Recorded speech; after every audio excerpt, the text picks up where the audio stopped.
What you missed. Right, because I get it. You're eating popcorn. There's always some kernels that are going to fall down on the Guaranteed. ground. But sometimes you go to a theater afterwards, you're walking out, you're just like, what are you people doing? Right. Anybody know what popcorn is the official state snack of? Nebraska. Iowa. I'll say New Mexico. Illinois. Natural. Oh, that makes sense. Carrot popcorn. Oh, yeah. That's a good call. Yep. Some science and agricultural facts about popcorn on this year, a Popcorn Lover's Day. Popcorn. Each kernel contains about 4% water, which turns to steam when heated roughly 400 to 460 degrees. Damn it, 400 to 460. Causing it to explode and turn inside out. So it is indeed the steam inside. Mike, you tried the Jiffy Pop yet? The Jiffy Pop. Oh, yes, I've done that. How did it go? It took forever, but I finally got it done because I'm also trying to be easy on the glass top. Because it says that you're not supposed to use it on that because it might scratch. I'm like, it's my friggin' stove. I care. That's true. So I just started getting after it. I don't honestly remember it ever being that good. It was just the novelty of seeing that thing expand. It was not that good, and you're right. The excitement was watching your parents do it. Then they dumped it in a bowl for it, and you're like, this is crap. Well, get advice from the coach, and I don't know what kind of sports you like, but I would say a little advice I've seen recently from the football world is don't have a joint bachelor and bachelorette party. Poor Dak Prescott, his wedding's off. I don't know what happened to that party, but the whole thing's down. So I think you have your own bachelor party like a grown-up and enjoy those boops. Ooh, well, ahoy there, and happy birthday. Ooh, we're getting married next year, I see. Well, as a man who has to sail the seven seas, sire, it's very difficult for me just to be tied down. So a lot of my mascot friends said, whatever you do, don't get married. And you know what? I gave it a lot of thought, and in the end, I decided to get engaged in analingus. Crunchberries. Jesus. In rugby, what name is given to the equivalent of a hockey face-off? Is that a scrum? Scrum. You just want to go back in time. Remember was it John Travolta and Nicolas Cage movie Face Off? I do. You remember that? Yeah. It's a good movie. Let's go back. It's called Scrum. See if people figure it out. Yeah. That was the dumbest movie ever. Really? I mean, yes. Yes. All right. I liked it. I enjoyed it, but it's so stupid. It's just so dumb. I don't remember it. So I don't remember. So one of them's a good guy, and one of them's a bad guy. All right? So say John Travolta's the good guy, Nicolas Cage is the bad guy. I don't know if this is correct. For whatever reason, they end up, I swear to God, switching faces. All right. So now John Travolta is Nicolas Cage's character, and vice versa. The problem with that, you see, is because now when I look at you, I might think you're the good guy because you look like John Travolta, but actually you're the bad and guy. vice versa. But when I look at Nicolas Cage, who I believe is the bad guy, he's actually the good guy. Right, like one was a big drug dealer, one was a cop. I remember. And why did their faces change? That part I don't remember, which seems That seems like very important to the movie, but they ended up switching faces, yeah.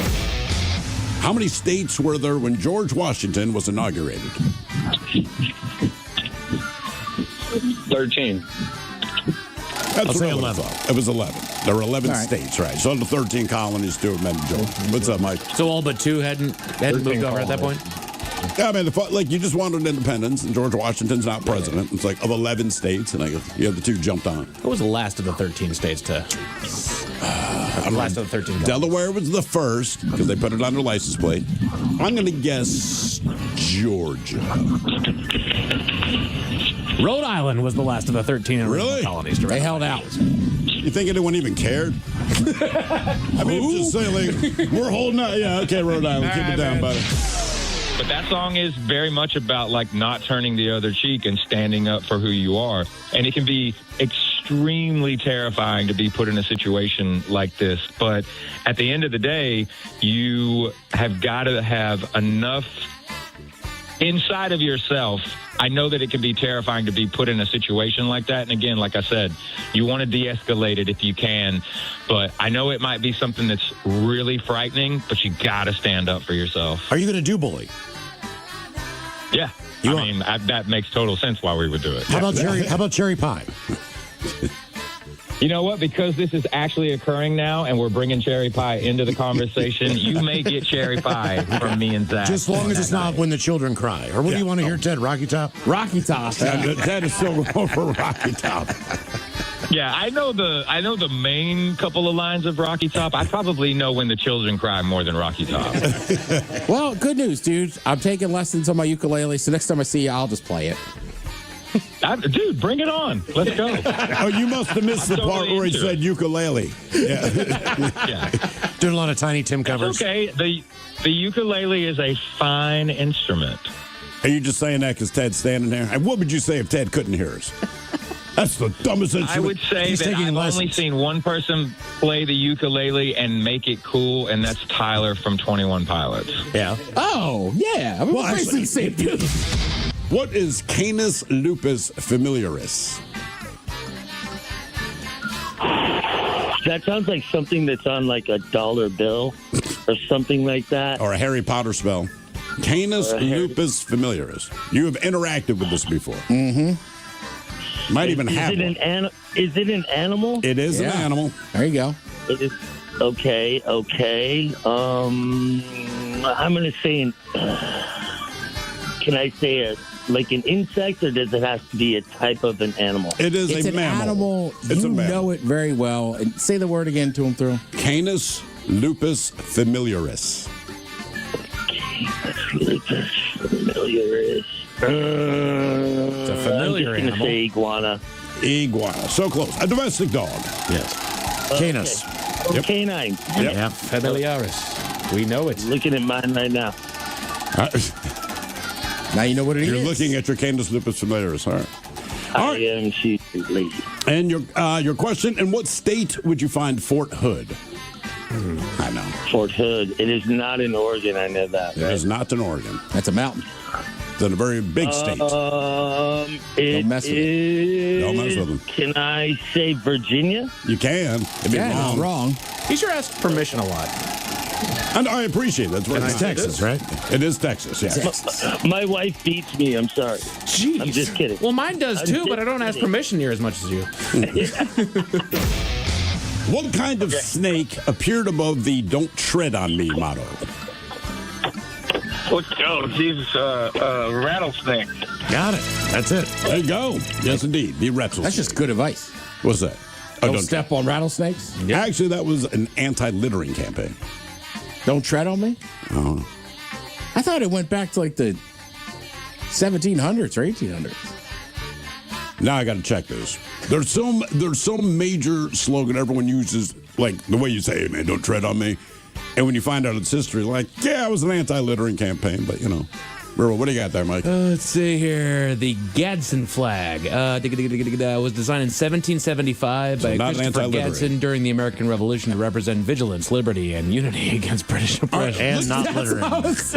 Can you look And up don't litter. the anti-litter? I can't remember which one, but there's something that we all use, you know, like kind of a tough guy thing. You know, like it's just anti-litter. I can't remember what it was. Flag has been associated with Second Amendment rights, protests against government overreach.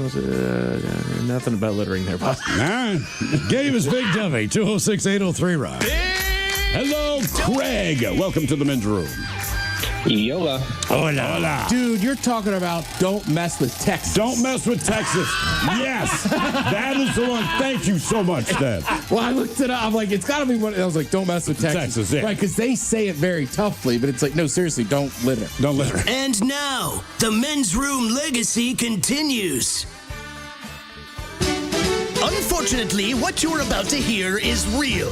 The members of this radio program are simply not that bright, or what some people would call educated. They are merely stupid. They're not trying to offend anyone on purpose. And all have played doctors on TV. You have been warned and are cordially invited to join the party. This is the men's room. Forget it, man, and get with the countdown. Get with the countdown. Shake this square world and blast off for Kicksville. The trippers, the grasshoppers, the hip ones, all gathered in secrecy and flying high as a kite. This is the men's room with Miles and Thrill. You know what they say, shake your radio more than 3 times, and you're playing with it. You're listening to the men's room. And away we go. welcome to the 21st Amendment season, episode number 4490. Along with Steve the Thrill Hill, the Ted Smith, and Mike Hawk. And you are in the men's room. On tap today, we celebrate some weekend holidays on a Bad Choice Friday. The return of Ted versus the FCC. Plus headlines, the men's room shot of the day, fun with listener emails, and everyone's favorite, TV time with Ted. Click, clack. Drink-a-de-drunk. All right, here we go. Florida priest gets $500,000 in fines for giving homeless people food. Yay. Meanwhile, a man takes a year and a half to park at every single space at his grocery store. Just being a dude. A Florida man is arrested after 2 attempts to steal a septic tank from a construction site. A man goes in for an oil change, and now his Corvette C8 isn't quite right. And a Florida man is busted stealing $600,000 in onions and potatoes. That is all coming on today's very special episode of The Men's Room. And now, here's the question. Hola, bitches. Good day to you and yours. All right, if you live... Oh, thank you, Mike. If you live here in Western Washington, let me state the obvious. It snowed, and in some cases, it is still snowing. Now, it's not the biggest snowfall in the world, but it was enough to cause problems, right? School closures and delays, grounded flights at SeaTac, crashes on I-90, closures at Snoqualmie Pass, all the usual fallout from Mother Nature's dandruff. But in spite of all of the complications that come from snowfall, some people love the snow. I am not one of those people. But while we're dealing with the late winter snow, Hawaii, they're dealing with late winter rain and not a few drops here and there. We're talking torrential rains and life-threatening flash flooding. They've already declared a state of emergency.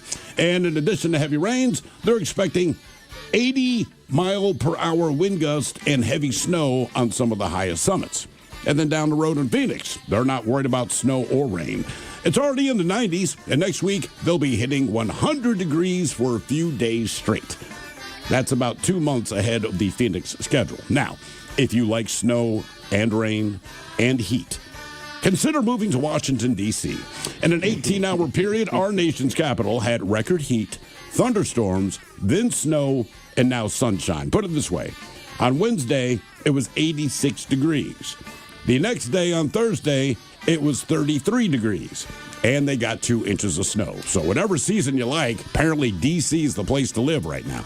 But all that brings us to today's question, brought to you by our friends at Advanced Air Restoration. What was your worst weather experience, and what is your favorite type of weather? To be a part of the big show, call 206-803-ROCK. Like the Men's Room on Facebook, follow us on X and Instagram at Men's Room Live. Send your emails to the Men's Room at KISW.com, and now watch the show live on YouTube at KISW Rock.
Welcome to the Men's Room. Hola, bitch, hola. Hola. Matty on Team Sober or Team Not Sober? Team Sober. All right, Matt, welcome to Big Dummy. Thank you. Okay, our men's room poll, you're going to try one, something new. Are you taking snake yoga, sword swallowing, breathing fire, or punching a cop? None of it sounds good, but I'll try snake yoga. Snake yoga. I feel like we're going to get a lot of votes for that today. My thing is, like, snakes don't bother me. Yoga does. And I know that sounds stupid. That sounds like I thought snake yoga. Then I'm like, yeah, but then I have to do yoga. One of the texts, punching a cop is a felony. Yeah, because you punched a cop. I got 2 years for it. Oh, they would know. Damn. 2 years. All right. I mean, I just worry if I'm laying there trying to do yoga and you put a snake on me, like I might have a panic attack and have a heart attack. I think you would. Yeah. Yeah. I would have that reaction to the idea of doing yoga. Like I said, I'm fine with snakes. Like, I don't want to do these stretches. I really don't, man. Well, one thing I learned in hot yoga, because you can't leave the class, it's called child's pose. Called what? Child's pose. And what is that? Got to lay on your back. Oh, all right. I can do that. Okay, then snake yoga it is. Child pose. The classes were an hour long. Yeah. So child's pose a lot. Yeah, I'm just going to lay there. All right, here is your question. Who provided the voice of Bo Peep in the Toy Story movies? I'll give you one hint. Mike, I might help you. She was the grandmother on the TV show Young Sheldon. Uh-huh. Wait a minute. She's been around for decades. Decades. B. Arthur. Annie Potts. Annie Potts. I have no idea who that is. Really? Nope. I think if you Google her, you'll be like, oh, her. Yeah, I've seen her a million times. All right. Your question, what are Romeo and Juliet's last names? Is it the same name? No. They loved each other, Miles. That'd be weird. This isn't West Virginia. You either know it or you don't, and I just don't know it. That's fair enough. Any guesses? I know, Mike. I know you know. I bet they both end in vowels. No. One of them does. One of them does not. Luigi and Oliverio. Montague and Capulet. Romeo Montague and Juliet Capulet. Montague. Mm-hmm. All right. Your question, what metal is added to copper to make bronze? I think it's tin. I think you are correct, sir. Nice work, Matt. Very good indeed. So if the Tin Man had sex with, say... C-3PO? Yeah, C-3PO, would they have a bronze baby? Well, that would be mixed metal. But it's an alloy, right? So you call it mixed metal, but they'd have an alloy child. Their alloy child would, in fact, be bronze. So Miles is against mixing metals, huh? Yeah. I'll see how you are. Yeah. Man. Mixed metal marriage. Game is Big Dummy 206-803 Rock. Need to keep that metal purity, you know what I mean? Yeah. Keep it clean. I'm mixing that. Jesus. Look, they have one of the mixed kids. Two metal. Look at that bronze baby. Can't have that bronze baby. You sleep with a silver girl? God damn, man. No class. Right. Hello, Christian. Welcome to the men's room. Hola, bitch, hola. Hola. Christian, are you sober or not sober? Not sober today. What are you doing over there? Smoking. Okay. Hopefully it'll help. All right, our men's room poll, try one. Is it snake yoga, sword swallowing, breathing fire, or punching a cop? I would honestly be down to try out snake yoga. Do you enjoy yoga? I don't mind it. I grew up doing it, and I know it's good for me, and I really like snakes. You grew up doing yoga? What, was it something like passed down from the parents, or was it your own interest?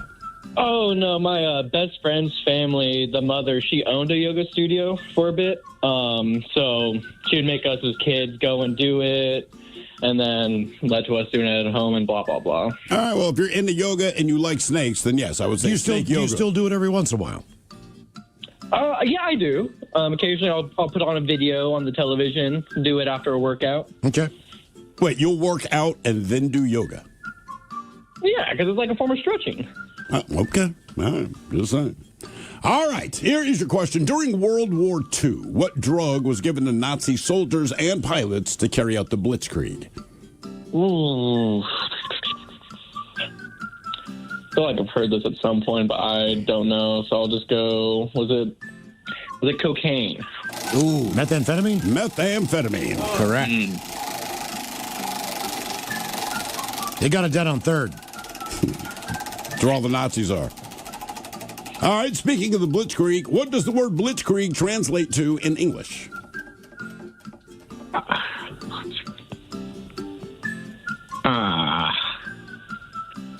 Something. I know it's like I know wars in it, but I don't know the other word. Is it like fast war? It kind of. It means lightning war or lightning attack. Yeah. Like Blitzen from Santa's Reindeer.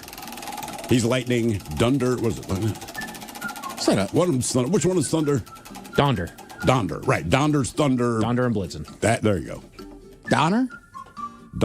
Wait. The Donder party. We've always said it as Donner, but then if you like go back into the actual, Is it Donder? It's Donder. But we say Donner, right? Yeah, we say okay. Donner. All right. Technically. Your question: what animal is on the Levi's logo? Oh, I'm wearing those.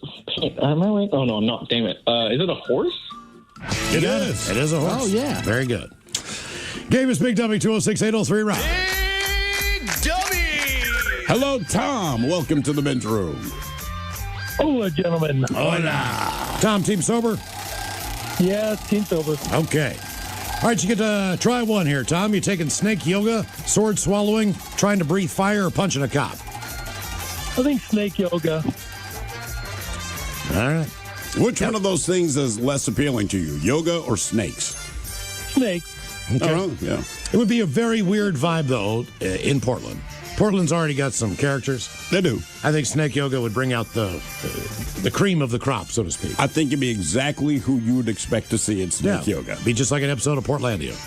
All right, your question. The Khyber Pass joins what two countries? I'll give you a hint, they're both stands.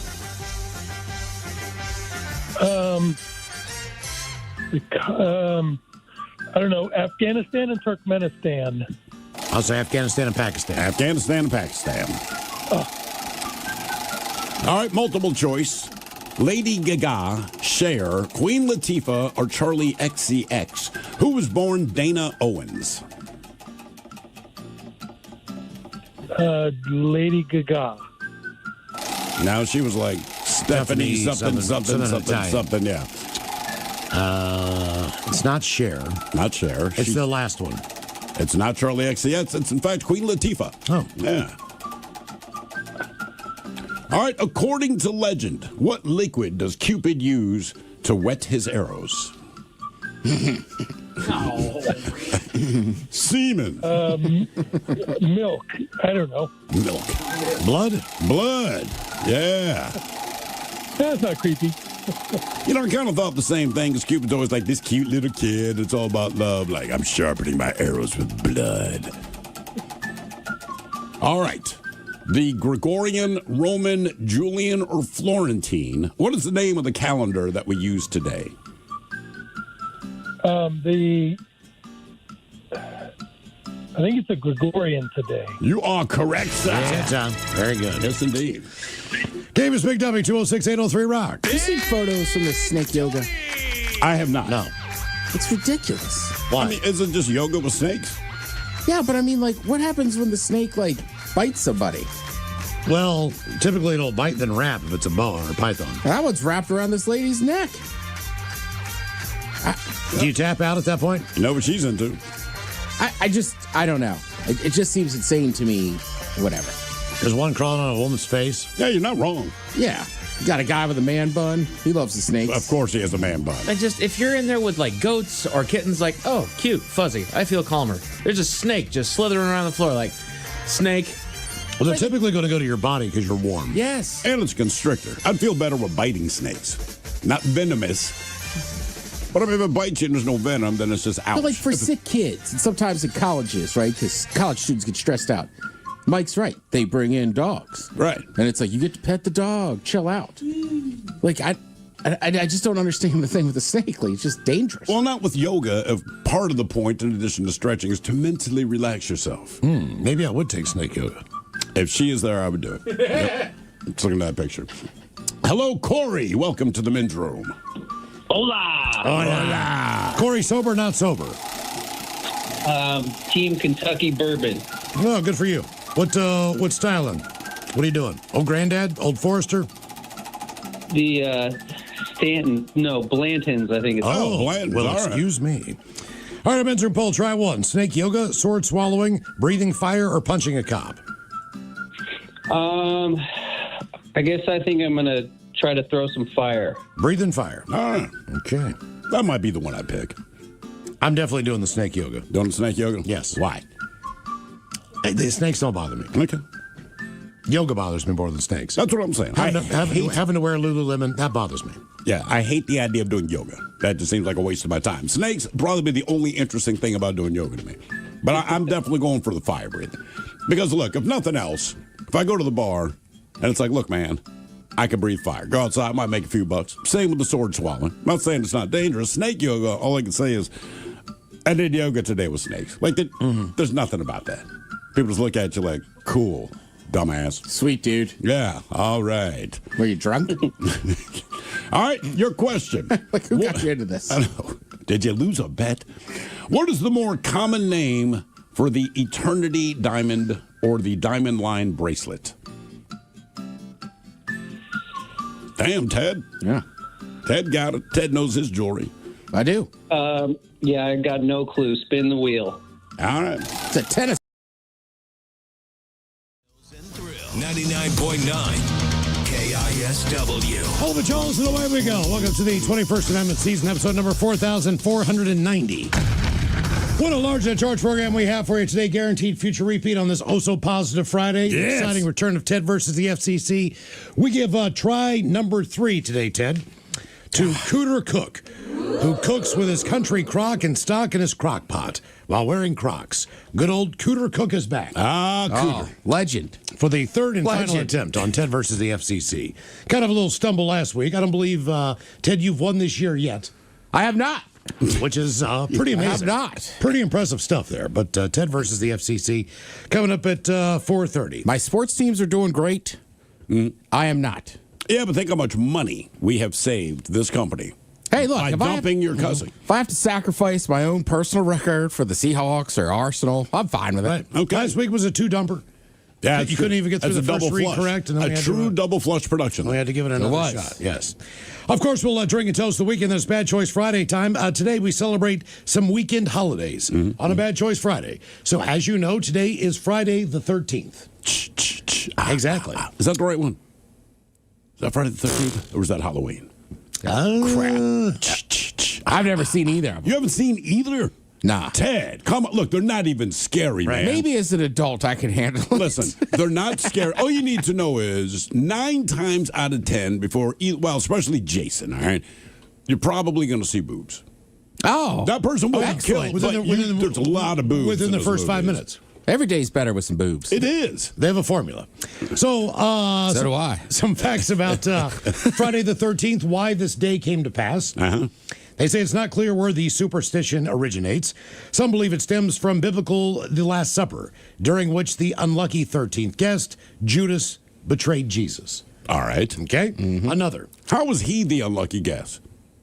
Well, One of them gets nailed to a cross. I'm going to go ahead and just say, in that snapshot from the Last Supper, I'm like, yeah, Jesus gets it the worst. I think it's just, is it half full or half empty? So you're right. Jesus was unlucky, Yes. but he was the unlucky part of it. So he's the unlucky guest. Okay. I'm just saying, if they said, look, you get to play one of these But roles. Judas is the one that betrayed Jesus. Yeah, I get it. And he was the I get 13th it, yeah. guest. Another biblical belief is that Cain killed his brother Abel on Friday the 13th. They say Friday the 13th can come in threes. Wait a minute, they were keeping the date back then? I'm just saying, with Cain and Abel, like, hey, you know today's date? Yeah, dude, it's Friday the 13th. That seems a little right. weird. All years will have at least one Friday the 13th. There may be as many as 3 Friday the 13th in any given calendar year. This happens to be one of those years. Yes, indeed. Isn't this the second one we've had? It is. Yeah, because if it's not leap year, when it's not leap year, whatever day of the week a date falls on in February, it'll be the same for March. Another, more than 100 of the Knights Templar are believed to have been tortured and killed by King Philip of France on Friday the 13th, 1307. There's more on facts you might not know about Friday the 13th. If you have triskaidekaphobia, Yeah, the fear of 13. the fear of the number 13, you likely also have paraskaviadicaphobia, the fear of Friday the 13th. Well, yeah, if you're scared of the number 13, I would think Friday the 13th is not your favorite day. I woke up scared, Coach. The historian Donald Dawsey has estimated 17 to 21 million people suffer from this. Really? Yes. That's so weird. Tupac Shakur, killed on Friday the 13th, 1996. Another fact. Some numerologists believe the number 13 is considered unlucky because of its relation to the number 12. And numerologists consider 12. What did they do to 12? That's what I'm saying. Well, they say they consider 12 a complete number. 12 months in a year, 12 apostles, 12 tribes of Israel, 12 labors of Hercules, 12 gods of Olympus, 12 donuts in a dozen. 12 hours on a clock. Yeah. That's Just saying, as far as things go, you know, dozen donuts, that's awesome. Now, according to National Geographic, more than 80% of high-rise buildings avoid having a 13th floor. Hospitals skip the 13th floor. Hotels skip having a room number 13. Some airports even skip having a gate 13. But what's so stupid about the buildings, I've heard that. Like, you go from floor 12 to floor 14, but the 14th floor is still the 13th floor. They just don't call it the 14th floor. I'm like, but you're still on the 13th floor. So, no, you're still going to die. Now back to the movie franchise. The Friday the 13th movie franchise is going strong despite many people's fears. Since the film first premiered in 1980, the franchise's films have grossed more than $300 million at the box office worldwide. So it's a profitable thing. By the way, some symptoms of the phobia of the number 13 range from anxiety to all-out panic attacks. Many people actually skip work on Friday the 13th for fear of driving in, getting into an accident, etc., etc. That's why no one's here today. Okay. Yeah. I thought they were just lazy. Now I know. It's a snow day. Yeah. The number 13 is considered lucky by some. For pagans, it represents the number of full moons in some years. That guy Dossie, by the way, told National Geographic in 2013, many people will refuse to fly, buy a house, or act on even a hot stock tip on Friday the 13th. Slowing economic activity noticeably happens, believe it or not, on Friday the 13th. Now, when I was doing this study earlier in the morning, or reading about all these facts, I did check the Dow Jones Industrial Average and the NASDAQ. Yeah. Both just took an S throughout the day. So both did tank on Friday the 13th as Do predicted. you think it's because it's Friday the 13th? I'm just I can saying. think of many reasons I'm just why. saying it happened today. Yeah. They also say I'm with Throw. celebrity birthdays include Mary-Kate and Ashley Olsen, born on Friday They the 13th. look like they were born on Friday the 13th. man. Wait, it's not. We're not done. Steve Buscemi.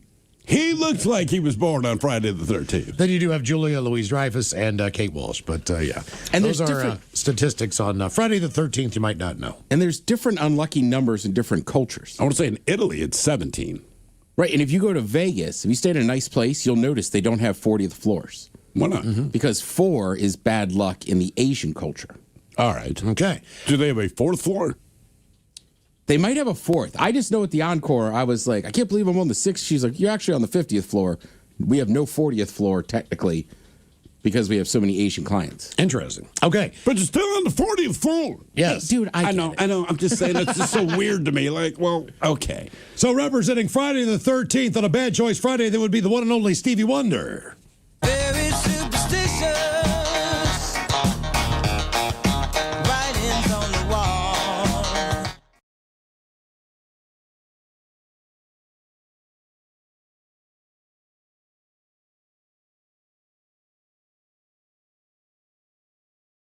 Being blind, his entire backing band are white dwarves. Oh, no. He had no idea. Yeah. Go ahead, and he don't know. Maybe one of the greatest songs Stevie Wonder ever wrote. Easily. Yeah, easily. That's a good one. So Superstition by Stevie Wonder Although is living in the representing... city, Ted, you know what I'm saying? Living in the city is great. That is a good one. Sir Duke is a good one. He represents Friday the 13th. Now, what is tomorrow? Tomorrow is Pi Day, which is celebrated on March 14th around the world. Pi is the symbol used in mathematics to represent a constant, the ratio of the circumference of a circle to its diameter, which is approximately 3.14159.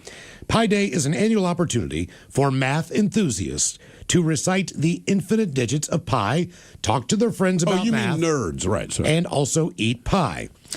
Pi has been calculated. Eat pie and talk math. To over 50 trillion digits beyond its decimal point. 50 trillion digits. Do not invite me over to eat pie and talk math. Come on, man. That's what we're doing tomorrow. Why not? We'll do it at the parade. Yeah.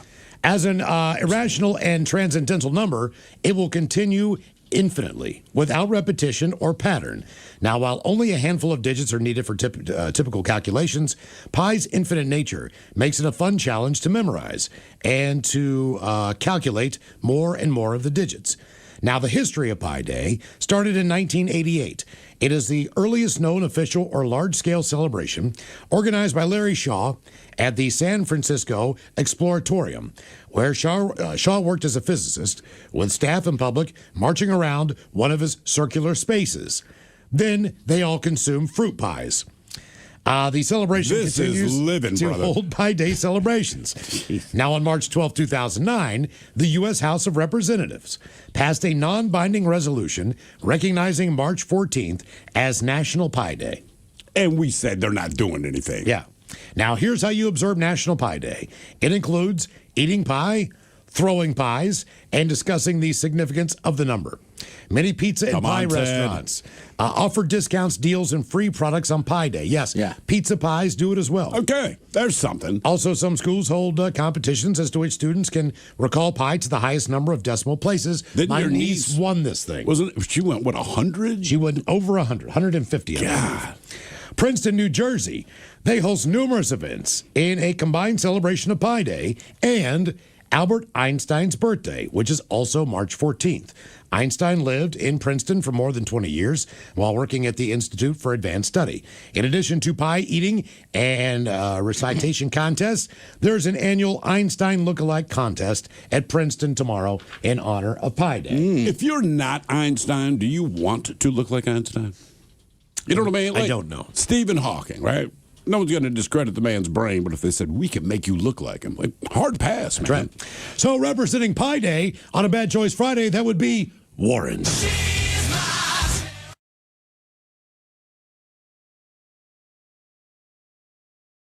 People misunderstood what he was talking about. He was singing about his math tutor.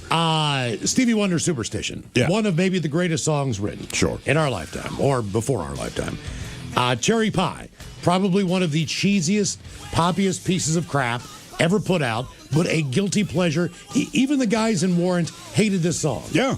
They really did. They thought that this killed their career when in fact it was just Seattle musicians that did.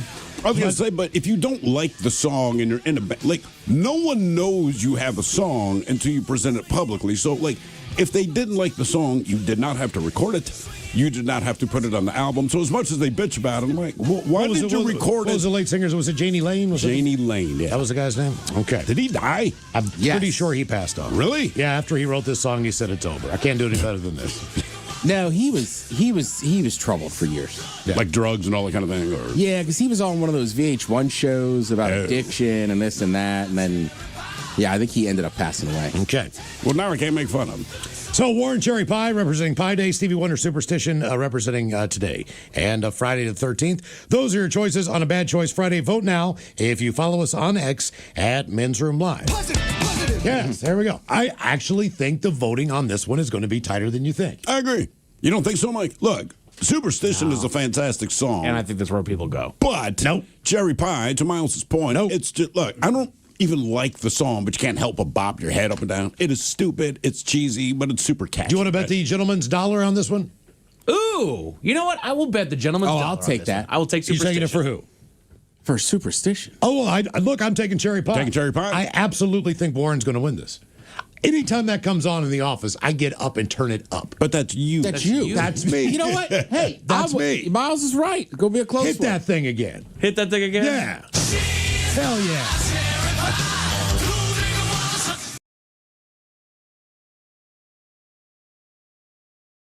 Come on. I want to meet that Thrill is heartbroken today to learn of the death. He died in 2011. Yeah, I'm a little late to the party, man. So he died 15 years ago. I did not know that. Come on, Miles. I love this song. I'm just saying Cherry Pie wins. I think our listeners have musical taste. I think they're going to take Warren. I think they do too. Lack it to pick this song, to pick Cherry Pie. But Cherry Pie is that song, man. It's terrible. You want another bet? Warren had a couple bangers. Let me reframe how I'm making my statement here. Okay. I am not convinced that Cherry Pie will win. Okay. I'll put $1 in that says it's within 4 percentage points of each other. How Mike, about do you that? own Dirty Rotten? I don't think it's a landslide. Put it that way. Filthy Rich on vinyl, Warren? No, sir. You need to buy that album. I should. I'm being dead serious. Just so you know, Miles, Amy says, no way, Stevie all the way. I'll bet you $1, Amy. All right. If I see you at the parade tomorrow, $1 bet. Or I'll buy you a beer. How's that? Cherry Pie is winning today. I'm telling you right now, man. You're All that right, Colin. confident. I am. Okay. It's a fun song. It is a fun song. Oh, God, he's but going it's to not rally good. people to vote for him, too. No, I am. Come on, man. I don't want to give these people money. You freaking kidding me? On it, man. I have to go to the ATM and stuff. I don't even have $1 in my wallet. Actually, we got change in the back. I'll just pull it out of that cup. We do have a lot of change back there. Exactly. So will it be Warren Cherry Pie or Stevie Wonder's Superstition? Vote now if you follow us on X at Men's Room Live.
Yeah, I got no clue. Spin the wheel.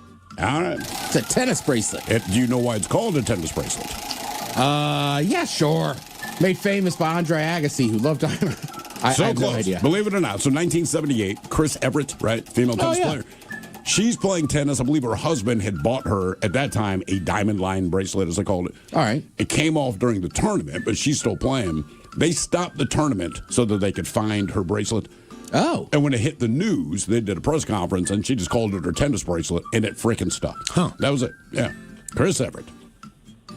All right, your question. What was Courtney Love's band?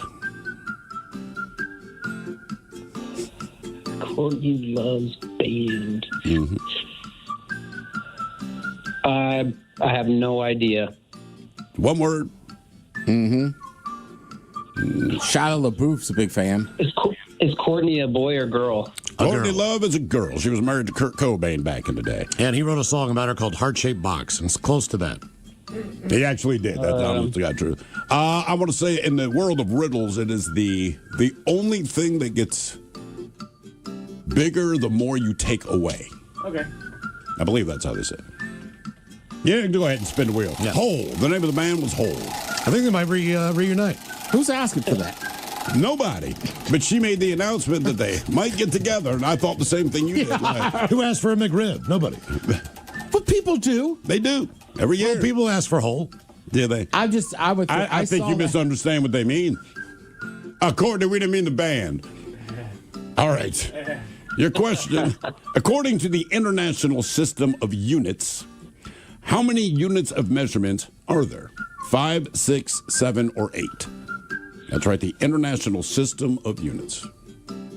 I'll go with lucky number 7. Boom! Got it. And basically, in case you're wondering, that would be length, time, amount of substance, electric current, temperature, luminosity, and mass. Those are the things basically that are measured in units. Game is Big Dummy, 206-803-ROCK. Hello, Harrison. Welcome to the men's room.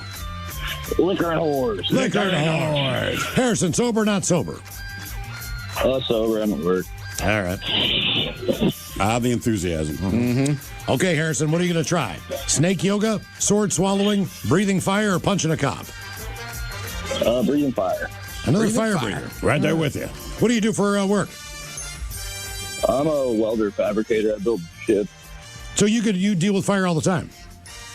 Yeah, I'm dealing with it right now. Okay. All right, your question. What is the name of Cracker Jack mascot's dog?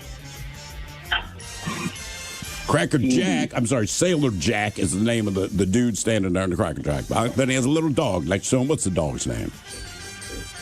Scooby? Scooby. I like it. Spot, Skipper. Do not Skippy. overthink it. Bingo. Bingo is his name. Oh.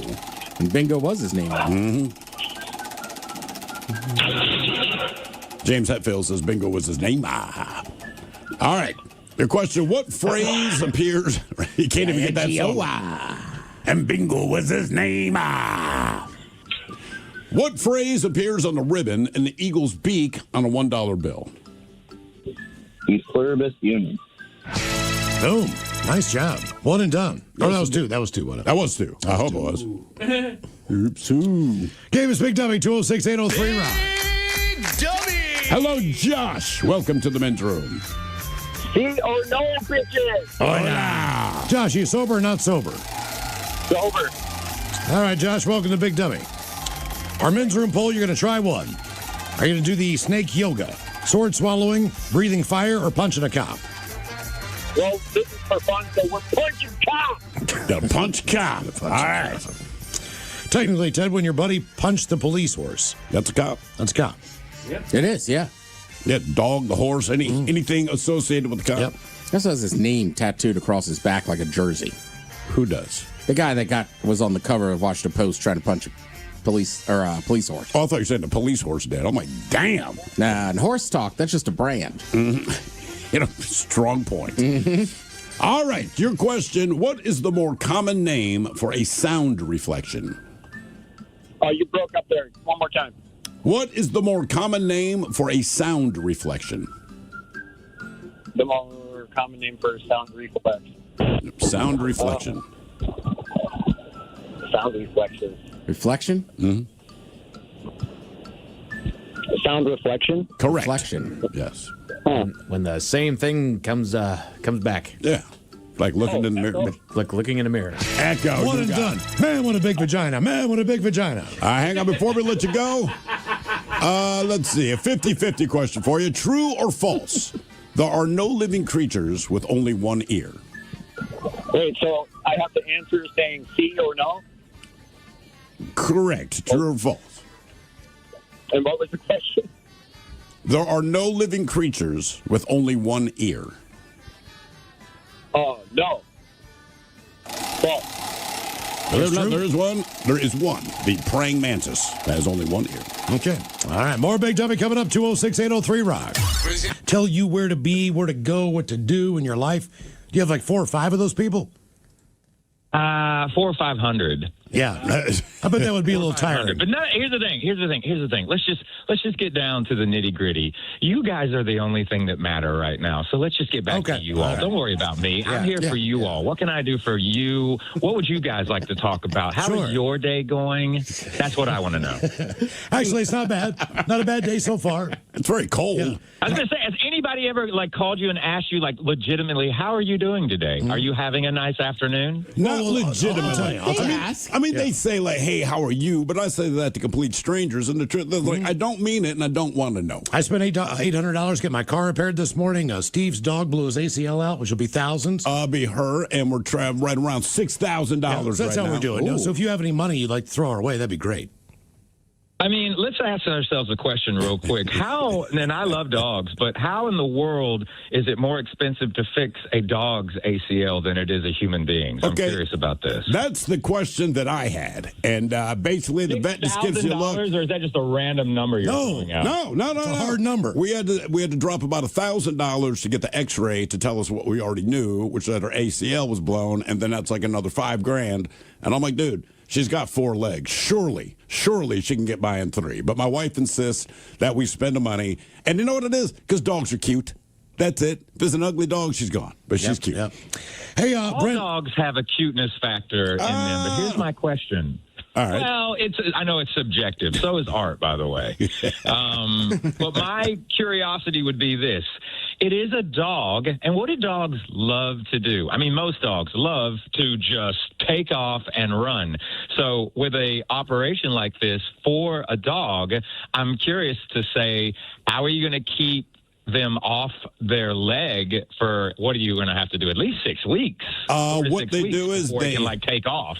So I had the same question. Brent, they got us covered. Basically, you sedate the living piss out of your dog. That's all it is. And then they poop all over your house. No. Yeah, that's the problem. It also gives them diarrhea. So, the dog's kind of lethargic, doesn't want to do anything. I get it, and stay off her leg. But she'll kick that leg up and crap on the steps. So and for $6,000, I get to clean poop. That's going to be a lot of drugs. You got an active dog. We have we tried to explain that to them. So seriously, they originally gave her a sedative.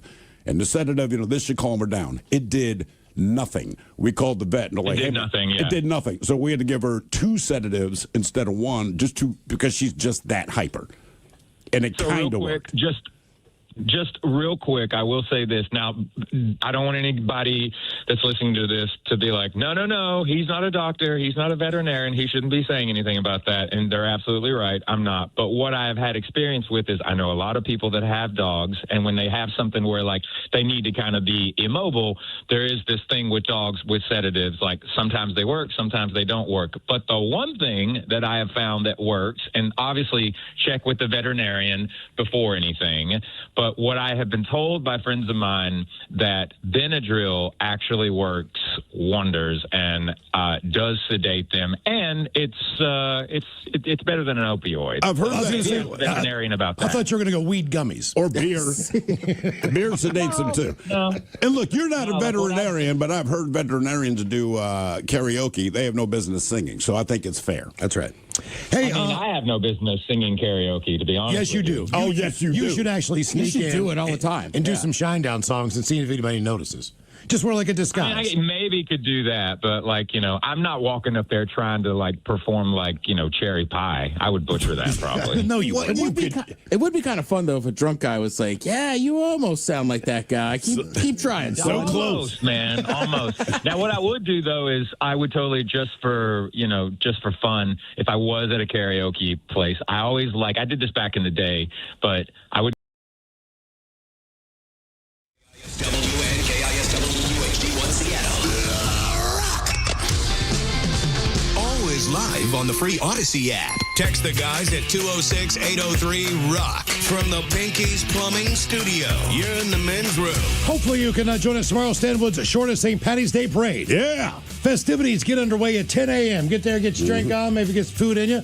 Parade starts at noon. Correct. The parade lineup is, I want to say, 3 or 4 blocks long. The parade itself is 1 block. That is correct. One small little block. But it is a blast. We had a great time last year. So hopefully you can join us tomorrow for Stanwood's shortest St. Patty's Day Parade. Brought to you by Sale Brewing Company. It's going to be a good time. Taryn's going to be down there along with Steve Miggs. Danny V will be there as well. Yep. Morning show. Ryan Castle, I believe, is the MC. Or I know the new originals or part thereof are going to play. Sort of. We're going to kind of commandeer some stuff from the band that's actually playing. Okay. So there's a band. There's a band, yeah. All right, very Jump cool. up there for a song or two. And then, Yeah. Supposedly, there's a rumor that those guys might get the key to the city. I don't Oh, know the if morning that's- show, yeah. I don't know if that's happening or not, but we're going to find out tomorrow up in Stanwood. Hopefully you can join us. It's absolutely free. Family-friendly event, unless you want to hit the bars. I don't know how that goes down, but either way, we're going to have a good time, so hope to see you up there. Okay, back to the weather and our question, what was your worst weather experience, and what is your favorite type of weather? Now, as far as your favorite type of weather, for me, this is not it. No. This past week, we kind of had a what they call a false spring. It's been cold, colder than normal. It's been windy. It has been wet. Today it snowed. Yep. It's been freezing cold in my place every night because I never think to myself I should turn the heat on before I go to bed. Right. I'm not used to doing that. Wake up in the middle of the night freezing, have to turn the heater on. I hate this. This to me is as bad as it gets. If it actually snows, it becomes more calm typically. It does. I just hate snow. I don't like it either, but it seems to be more of a warmer feeling than just this wet, slushy rain and snow. To me, this is some of the worst crap ever. Cold rain sucks. I'm with you. It does. It does, man. Like at a certain point, it's like, well, it might as well just snow. You do say that. Like, look, I don't like snow, but I'd rather just have snow than cold-ass rain if I'm stuck outside. Now, there's other things that cause more damage. Obviously, ice storms. Based on trees and everything else. But still, the wind has been absolutely wicked. And it can cause some damage. And powerful winds hit several neighborhoods across western Washington on Wednesday night. A man is still recovering in the hospital with injuries after a 70-foot redwood tree fell on top of his trailer and trapped him inside in East King County. Eastside Fire and Rescue crews responded to a camper on Northeast Lake Joy Road near Carnation.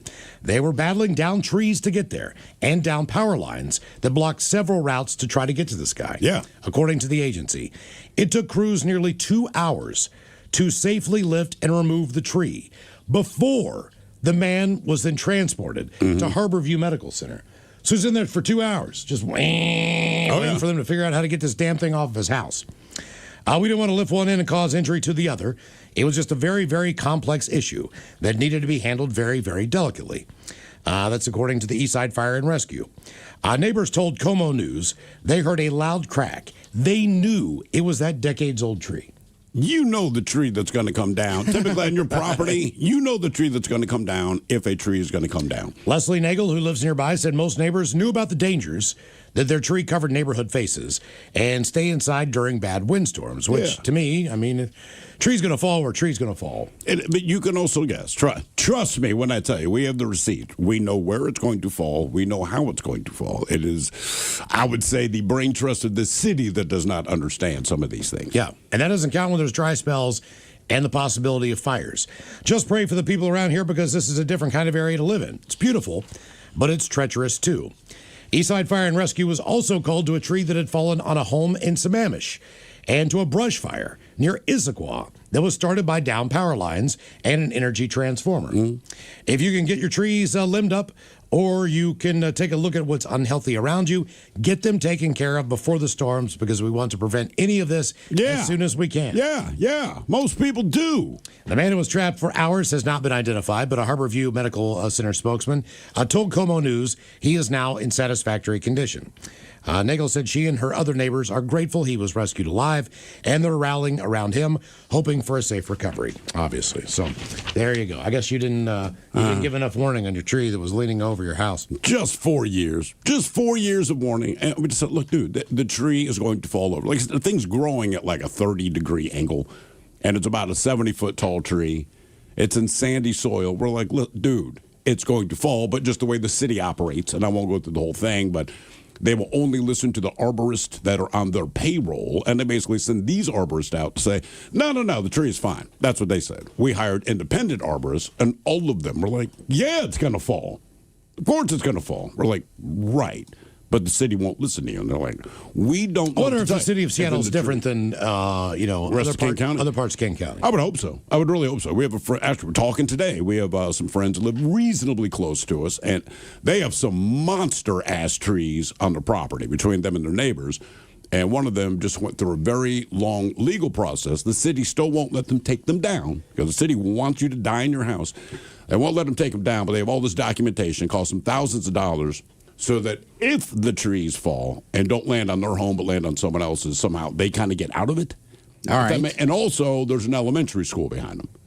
But the tree is on their property, and they're like, look, these are big. If it falls, man, if there's kids in school, and again, I know Seattle City does not care. I know this. But most people do.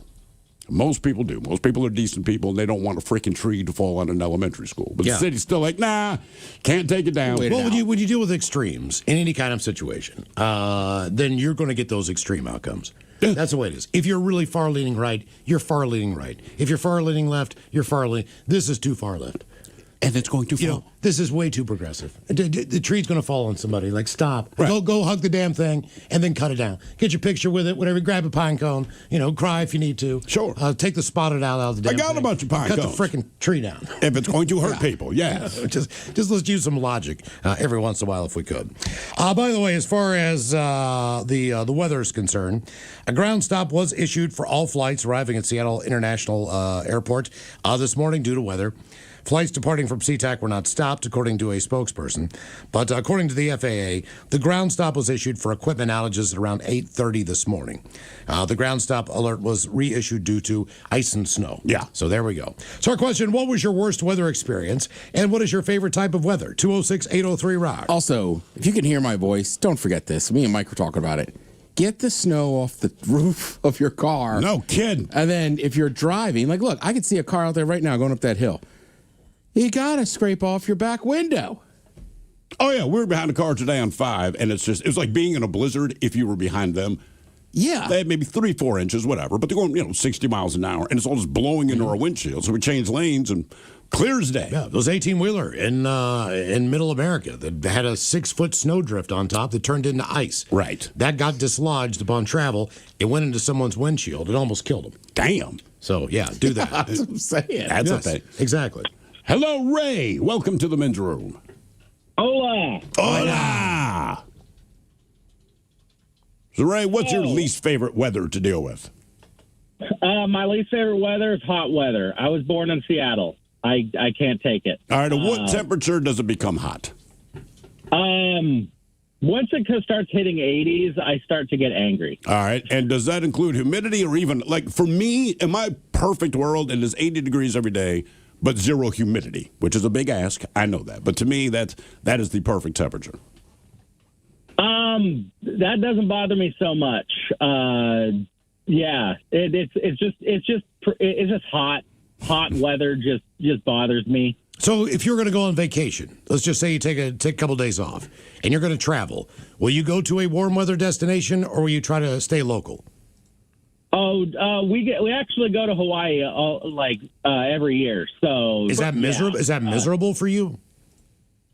No, because it's also windy. I was going to say, there's a constant breeze on the islands, and that definitely helps. Well, Kauai is different than Maui, which is different. Sure, but most people go to Maui, and you get that nice breeze that helps keep. I will say this: I do like heat mixed with humidity is awful. And my kid his travel volleyball team. Unfortunately, this is the location for this national tournament, but it is in Orlando, Florida, in July. We did it last year. We're doing it again this year, and I just like Florida humidity in that heat in July. It's like Jesus H. Christ, man. It sucks. It's thick. It's thick. It really is. So what was your worst weather experience so far?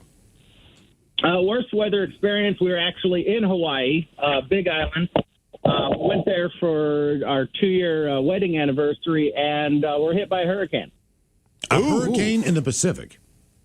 Yes, it was the first hurricane recorded that actually hit the Big Island mainland directly. Before we went to the shelter, we watched on TV as the beach that we were at the day before, Punaluu Black Sand Beach, was getting hammered by hurricane winds, and people are just like boogie boarding. Yeah, that's always the case. When they say there's a hurricane, typically it's Every time. Right. People are out there on boogie boards, surfboards, everything else. So you were there. This is the first time this has happened. Of course, you're there for that. So when you went to a shelter, what is the shelter? You just at a school somewhere or what? So we were in a high school gym. First we were in a classroom, then they moved us to a gym.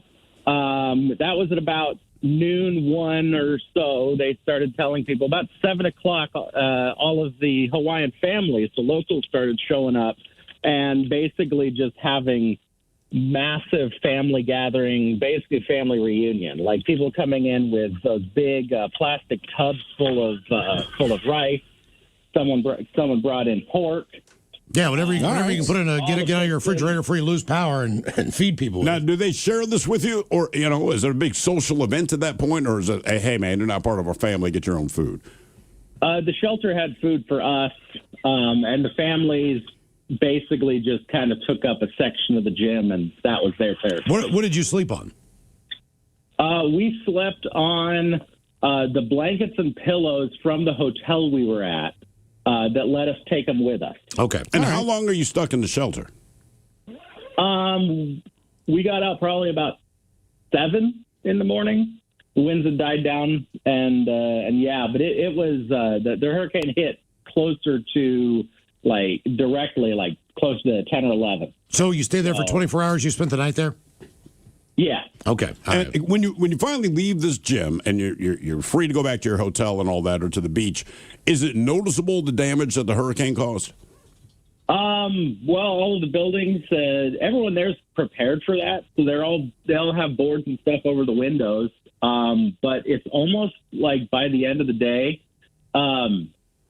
everything was just back to normal. Like people were like, this ain't a thing. I mean, when it's done, it's done. If you still have power. But it's crazy to me because you said everyone there is prepared, but they were prepared for something that just doesn't happen there much. Yeah, well, they don't get directly hit, but they do have storms come across multiple times a year. So is that have to be ready for? Is that technically a typhoon if it's in the Pacific, or is it still a hurricane? Because I thought they always called them typhoons in the Pacific, but I could be wrong. Yeah, I don't know. I'm pretty sure it's a typhoon. Okay. Because I got hit by one of those. I think hurricanes Atlantic. I got hit by one of those in Puerto Vallarta. Right, which makes sense. But it just sucks because it's raining the entire time. In my world, I get out of here to go someplace else to escape this type of weather. Yeah, exactly. And I typically go, if I would do that type of vacation, I would go now.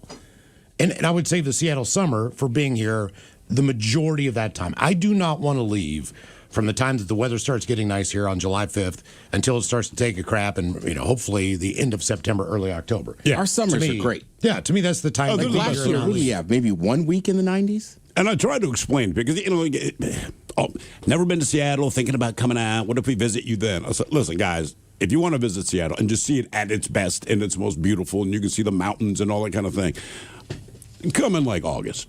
One, coming from where you're from, it's going to be a reprieve because wherever you're coming from, it's probably hotter, certainly more humid. You're going to be here. You're going to love this. The sky is blue. The water's blue. You'll see the mountains everywhere. Because in the winter, when all the clouds come in, you forget we're surrounded by mountains. Yeah. Then summer hits, and you're like, damn, it's beautiful here, man. Well, we had a caller yesterday who called in from Kauai, and he said he was just sitting there. A golf guy, yeah. Drinking some Fireball and drinking Coors Lights because it was pouring down rain.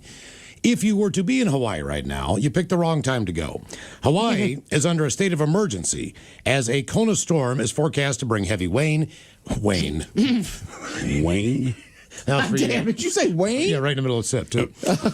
Heavy Wayne and Daddy, wind I gusts. think it's going to wane. Daddy needs some chocolate, Dad. Wind gusts up to 80 miles an hour and winter storm conditions to the highest summits. As the wide-reaching storm settles over the islands. The winds of Kauai. Periods of rain and thunderstorms. They're going to spread across the region into this weekend. So storms may have produced intense downpours capable of triggering flooding, especially, they say, in upslope areas. Rainfall is expected to develop all day today into tomorrow on Kauai and Oahu.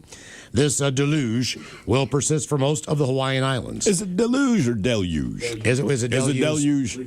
Deluge. I feel that's what news anchors say. They'll say deluge, and in my head, I'm like, man, I thought it was deluge. Flash flooding, mudslides. Flash flood. Debris flows are possible. That's a mudslide. Rainfall rates of 1 to 2 inches per hour. Damn. Are already reported as of yesterday.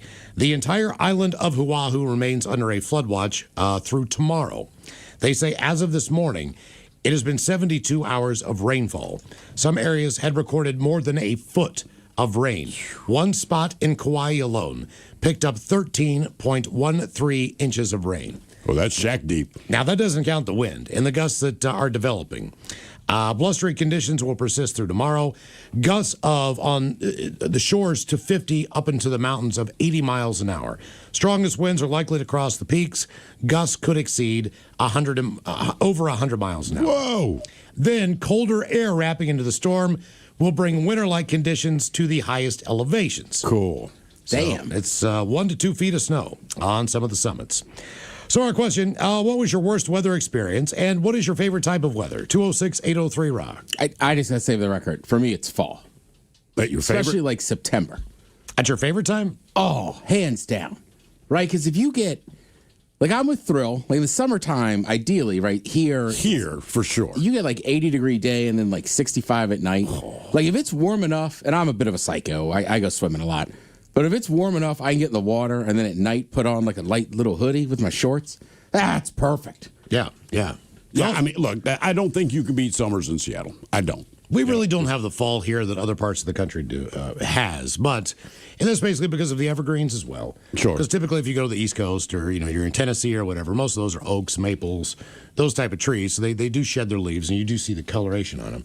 But I think because of the lack of those types of trees here, it doesn't seem as fallish.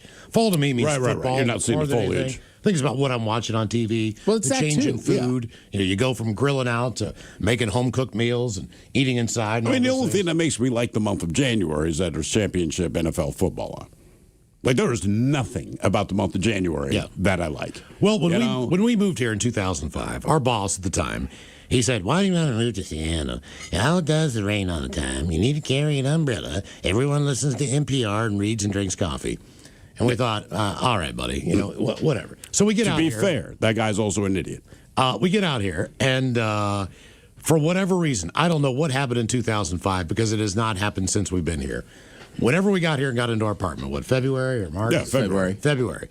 We had the windows open in that apartment for probably 75% of the time for at least 6 weeks. No, it was. I don't know. I would say 6, but there was 3 weeks of just sunshine. It was sunshine, and I want to say the coldest it got was like 50 degrees. So But we're talking to our friends. I'm like, look, man, you hear all this crap about Seattle and the rain. We don't think and all they that. want people to move here. They're lying. They're lying to you. I'm telling you, this is the most beautiful winter that I have experienced in my life, blah, blah, blah. And then one day it changed and we understood. It's like, oh, my God. Yeah. I mean, the weather's changed a little bit as long as we've been here. But to me, May was always kind of the worst month here, just because the rest of the country's getting warm. To me, it's June. It's and you could still, yeah, but June, I feel like you pop a few days.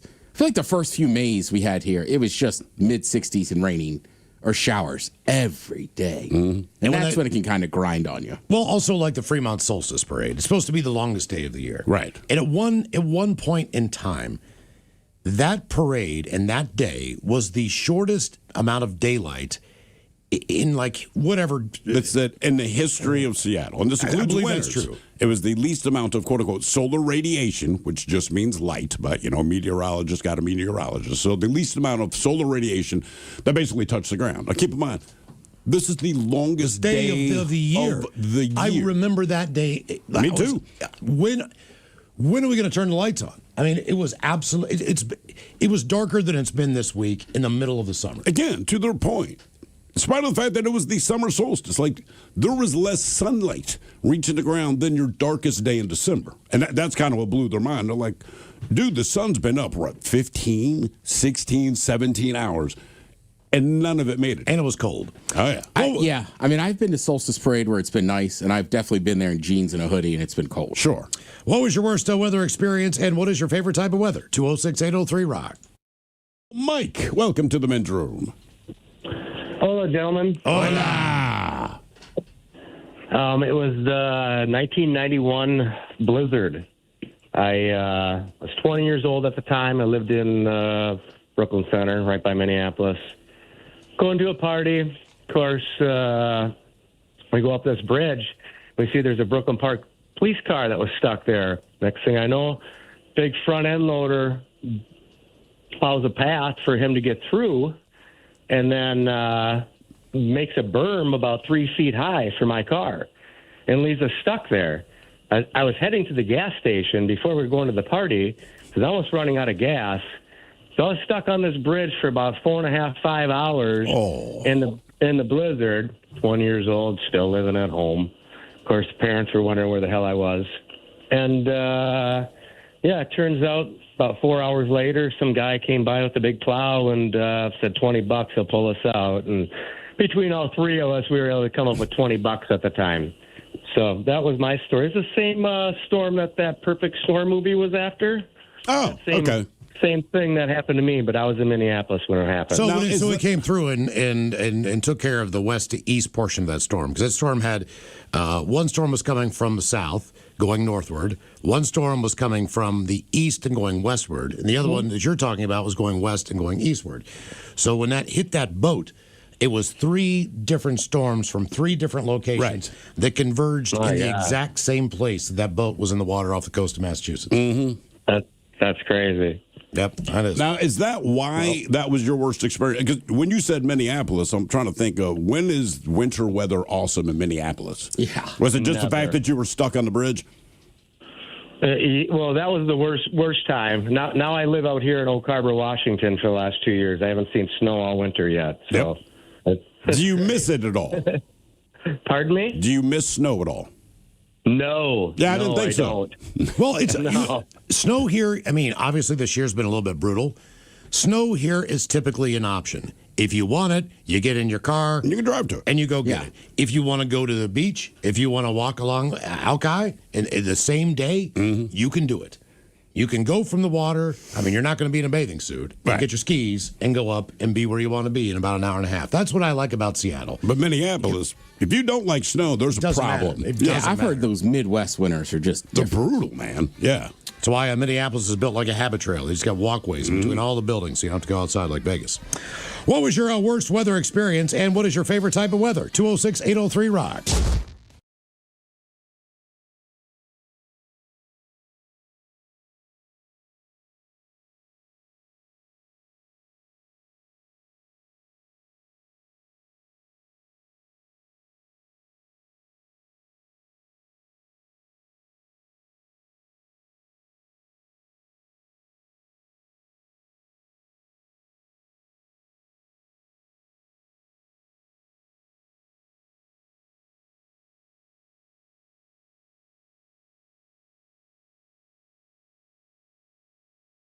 But I would go up and I would do Sinatra songs, and I would try to like bring it home every time. And it was always a fun experience to watch these drunkards just start like, clapping and more encore. So Sinatra, I might be able to pull that off. Good times. Hey, thank you for coming up and doing our first ever Unwrapped acoustic holiday at Angel of the Winds. That was a good time. I had the most amazing time at that event. Like, seriously, there was such a cool, awesome vibe at that. I know that was the first time that you had done it, right? Yeah. I mean, I would like to think that it was successful. I felt like it was successful. That's the first time that me and Zach have walked out and, just me and him and done it in an arena per se. Like when we're on the road with the band, we have sections of the show, where we'll kind of like bring everything down. We'll do a B stage thing, but that's full band. But like to walk into an arena setting, just me and Zach, and to see the place just full up, I was like, wow, this is a more crazy. Kind of intense situation. But I thought you guys did great, and it was a really cool event. Well, you're coming back Saturday night, April 4th, the Moore Theater. It's the Amplify Courage Show. You, along with Nancy Wilson of Heart. Who else going to be there? Mike Inez from Alice in Chains, our buddy Aaron Jones, and our favorite MC ever, Craig Gass, for a night. And you're going to do a benefit show for bullying prevention. So that's a pretty cool thing. Yeah. So, she's since retired, and she's like such a family member to the band. But our business manager of 20 plus years, her name is Lori Davis. She's a part of this organization too, and she brought it to me and Zach and asked about it and if we would be a part of it. And we said absolutely. And then I got to be totally honest with you, the fanboy. I'm going to do the best that I can the evening that we play this, because the fact that Nancy Wilson is going to be there, when I found that out, I was a little bit like, say what? Yeah. And really? So that's going to be, I'm going to do my best to not completely melt down and be a fan. Don't be that guy, man. Don't be that guy. So you've never met her before, I guess. No, I have not. And I probably will just be like, hello, nice to meet you, if I even get a chance to say hello to her. But, Heart, I don't think I've ever, said this out loud, but one of my, I was a huge Chris Cornell fan, and I still am. And one of the things about Chris Cornell was when I was a teenager and I was, I remember getting super unknown and then reading every single article I could about Chris Cornell and Soundgarden, and he was always talking about one of his, if not his biggest influence, was Heart. And I didn't really know a lot about Heart at the time. And because of Chris Cornell, it took me down all of these wonderful rabbit holes, if you will, of learning about Heart and just how awesome of a band they are. So I have, over the years since then, I'm a massive fan. So just to even be able to be on the same show as her and be a part of that is it's a big deal. Yeah.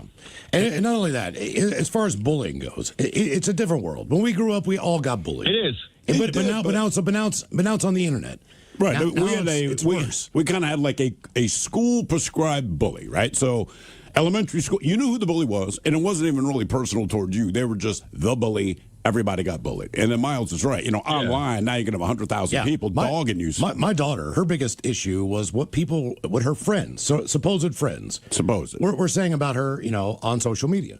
Right. And it absolutely devastated her. It was, one of those things where she couldn't stand being on it. She got off of it more than I did. I mean, she was going back and forth trying to be on Instagram and all this stuff, and she was like, sometimes it's just not worth it. It's not. So what was your situation like growing up, man? I mean, were you ever a bully? Did you get bullied? Without question, I got bullied. I get bullied now.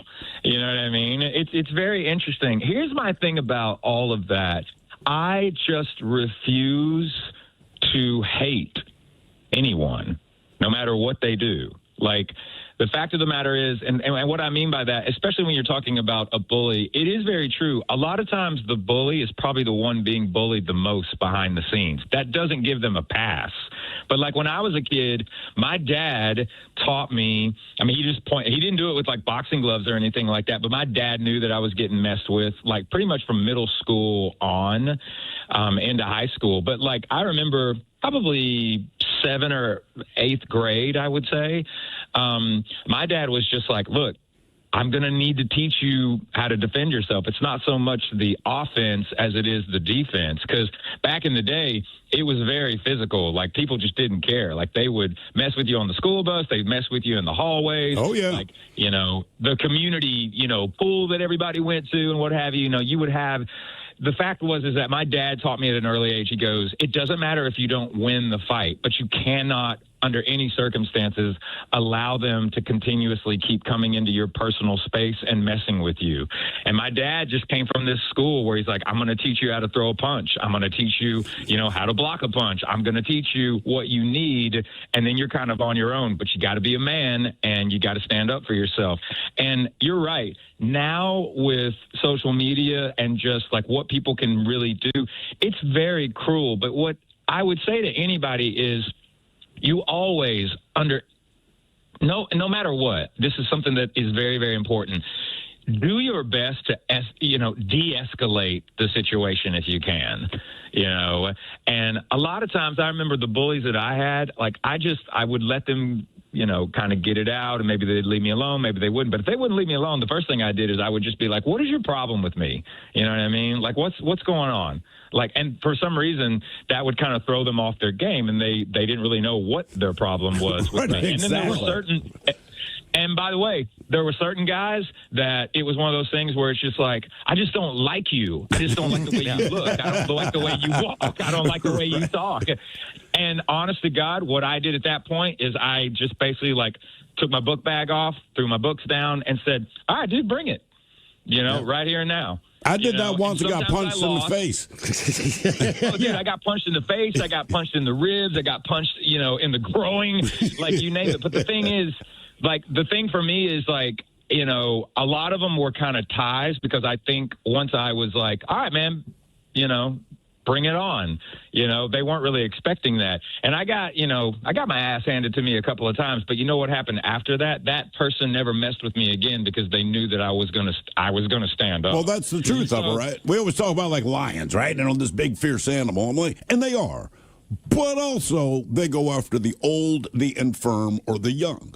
Right? Because any other animal, you're going to fight back. You know, if a zebra kicks you in the face, the lion says, all right, I'm not going to go after that zebra. And now, ironically enough, you're in the best shape of your life. You could kick their ass now. Have any of those people now ask for maybe a pair of tickets to see the show? I've never had that actually happen where, like, there was somebody that, like, reached out to me later on. No, I've never had anything like that happen. And again, look, I got to be really, really, you know, we have a song literally called Bully. Yeah. And, you know, at the time when that was being presented to the public, you know, the question was like, okay, well, what is it about, though? And it's still the same as it was then as it is now. And that was about, if somebody is coming into your sphere and into your personal space and they are attacking you, then sometimes you may just have to attack them back. Agreed. You know? But that song is very much about, like, not turning the other cheek and standing up for who you are. And it can be extremely terrifying to be put in a situation like this. But at the end of the day, you have got to have enough inside of yourself. I know that it can be terrifying to be put in a situation like that. And again, like I said, you want to de-escalate it if you can. But I know it might be something that's really frightening, but you got to stand up for yourself. Are you going to do bully? Yeah. That makes total sense why we would do it. How about cherry pie? You know what? Because this is actually occurring now, and we're bringing cherry pie into the conversation, you may get cherry pie from me and Zach. Just long as it's not when the children cry. Or what do you want to hear, Ted? Rocky Top? Rocky Top. Ted is still going for Rocky Top. Yeah, I know the main couple of lines of Rocky Top. I probably know when the children cry more than Rocky Top. Well, good news, dude. I'm taking lessons on my ukulele, so next time I see you, I'll just play it. Dude, bring it on. Let's go. Oh, you must have missed the part where he said ukulele. Yeah. Yeah. Doing a lot of Tiny Tim covers. That's okay. The ukulele is a fine instrument. Are you just saying that because Ted's standing there? And what would you say if Ted couldn't hear us? That's the dumbest instrument. I would say He's that taking I've lessons. only seen one person play the ukulele and make it cool, and that's Tyler from 21 Pilots. Yeah. Oh, yeah. I mean, Well, basically the same you dude. know what's funny? Because Ted was asking me, dude, like, who else plays ukulele? And there's what, Tiny Tim and Tyler from 21 Pilots plays a ukulele like a boss. I'm Okay. almost All sure right. that Nancy Wilson plays ukulele from the Lovemongers in Battle of Evermore. Oh, really? Yeah, it's got a ukulele in it. Okay. There you go. Nancy Wilson can play. Nancy Wilson can play whatever she wants. And you're fine with it. And you're fine with it. Right there with you. Amplify Courage is a Saturday night, April 4th at the Moore Theater. I look forward to seeing you there, Brent. I'm looking forward to seeing you guys and girls too, man. Thank you so much for giving the awareness to this show and to this organization. It does mean a great deal to us, and especially to our friend Lori Davis, who is a Seattle native. And I really appreciate you guys and girls supporting this. It means a lot to us, so thank you. Oh, absolutely. Hey, thank you, man. We appreciate it. Good talking to you, Brent.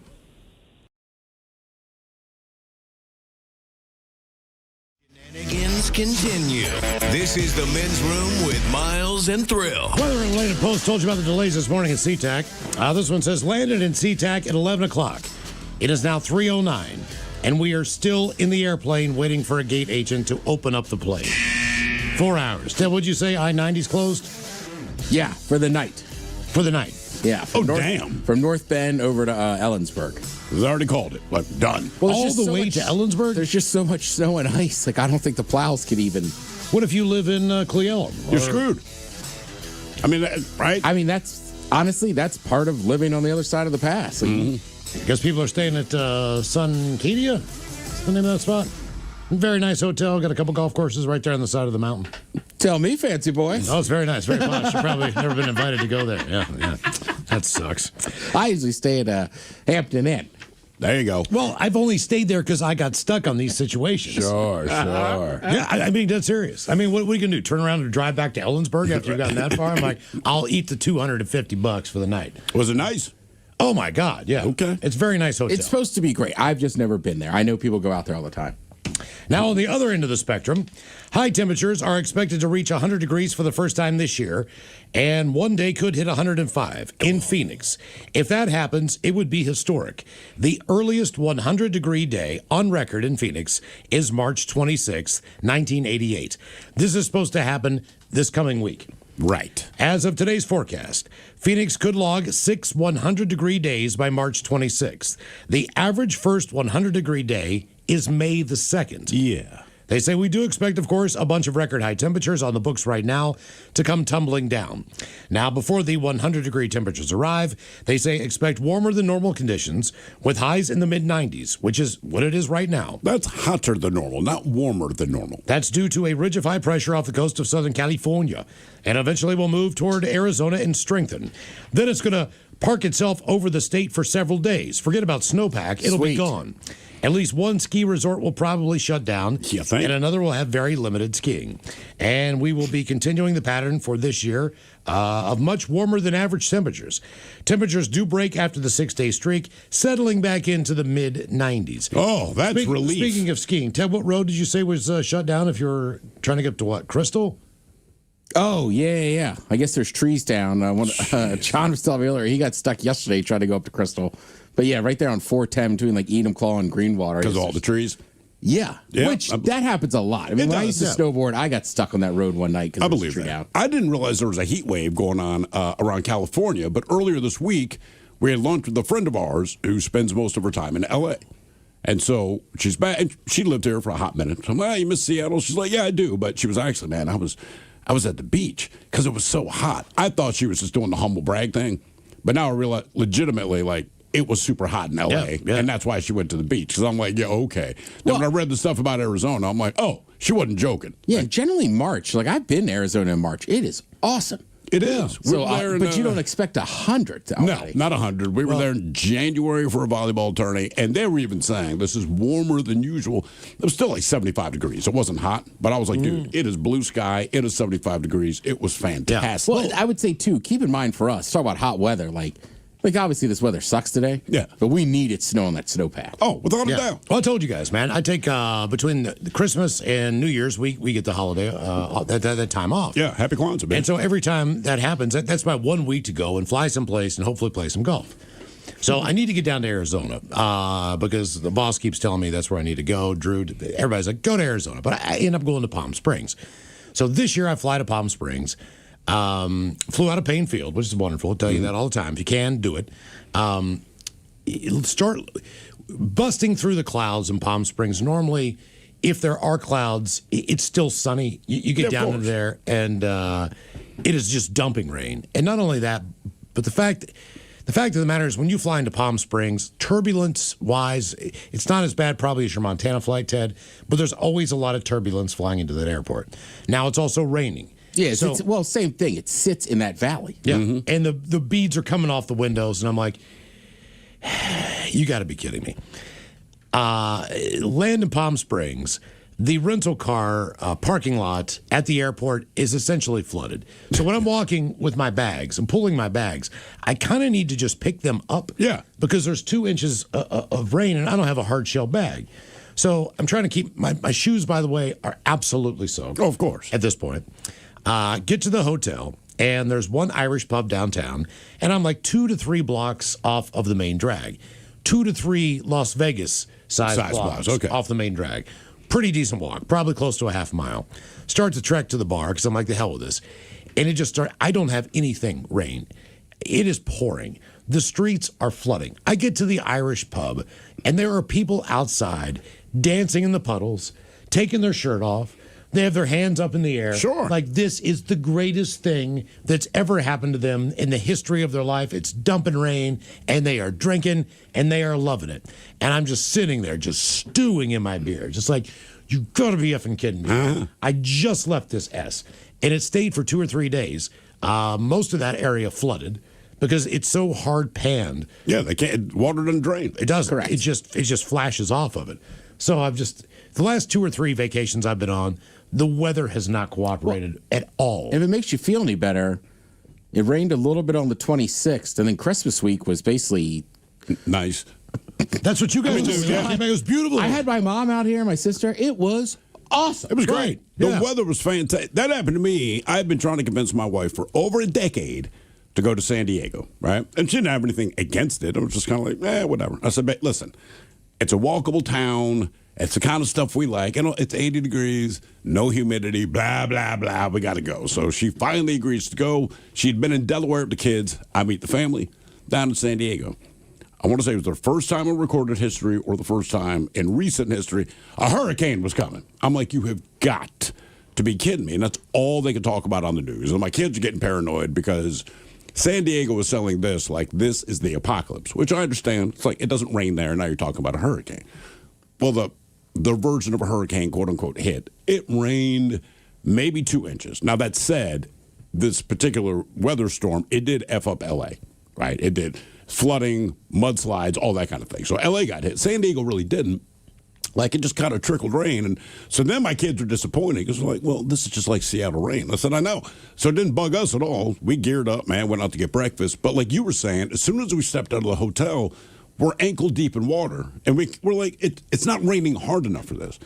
So there's just no drainage, and it's completely flat there. So my wife and I, we went out walking. We're in the gas lamp district, whatever it's called.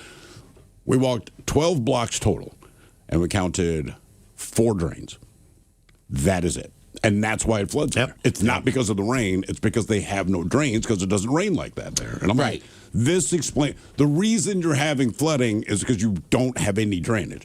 Now, that said, when I lived in New Orleans, you don't think about it when you're there, and it's notoriously below sea level. And that does make a difference. But we were having a big-ass storm was blowing through. It wasn't quite a hurricane, but it was pretty windy, a lot of rain, all this kind of thing. And the place I'm staying at the time, it was 3 blocks away from the Mississippi River. And this is the first time I really noticed that you had to go uphill to get to the river. And when the river spills over a little bit, so basically the street I'm on just became this waterfall. And you weren't worried about flooding per se, but you realize, like, you built snakes. The city. There's cottonmouths. That's when I saw the dead cat in a pool at the intersection being eaten by crawfish. Because they did, oh, dude. Etouffee? It was so gross looking. But yeah, I just remember I'm looking up the Mississippi like, This is poorly designed, man, and you could see it sloshing over the top. I'm like, well, no wonder you flood all the time, man. What was your worst weather experience, and what is your favorite type of weather? 206-803-ROCK. I will say, in defense of people that live in Palm Springs, right, is my buddy MCTP. He's down there in Palm Desert. They get wind. Right. But they very rarely get any weather. So, like, he geeks out. He'll text me and be like, if it rains, he's outside. Especially, like, if it's a fall day and it's even, like, 70 and it's raining, he's like, oh, real football weather. They love it. They were having a blast. People were buying rounds of shots for me and everyone else at the bar, people they didn't even know. See, there's your benefit then, man. But it was pouring down rain. But if I only get a free bar tab, I can deal with any weather. If someone said, look, man, we're going to send you to Nome, Alaska, I would be pissed. They go, but every time you go to the bar, people are happy buying you drinks. Like, but this was shower type rain. This was like you were taking a shower. This was not Seattle rain. This was like big drops, big splashes, kind of hurt, like that kind of rain. I will say, I'm sure the temperature was okay, but you're talking about some of the worst weather. Like, cold rain sucks. Yeah. And then also, when it's hot out, like if a thunderstorm comes through, it generally drops the humidity. Well, it kind of blows But if you it just out. have a day where it's raining, but it's still hot, I don't know, it's just miserable. That is Florida. Yeah. Like in Miami, man, it will dump rain for like 3 hours, right? And then it just stops and the sky is blue and it feels like the temperature's gone up and the humidity is worse. I hate it. What was your worst weather experience, and what is your favorite type of weather? 206-803-ROCK. Hello, Jason. Welcome to the men's room. ¿Qué pasó, bicholas? Hola. Love the show, guys. Love the show. Oh, thank you, man. Appreciate it. So, I'm not like that other guy that called in and said, hey, I hate the heat. I'm born and raised San Diego. Love the heat. I actually like the snow as well. But what, as far as San Diego goes, because of my experience going there, other than the quote-unquote hurricane that it had, the hottest I've been there was maybe 80 degrees. I mean, is there a point during the year where you're going to get a heat wave? pretty much at the beginning of summer. That's really when it kicks in. I mean, you'll get up into like 106, 110 degrees. Whoa, damn. Yeah, Okay. It's a norm.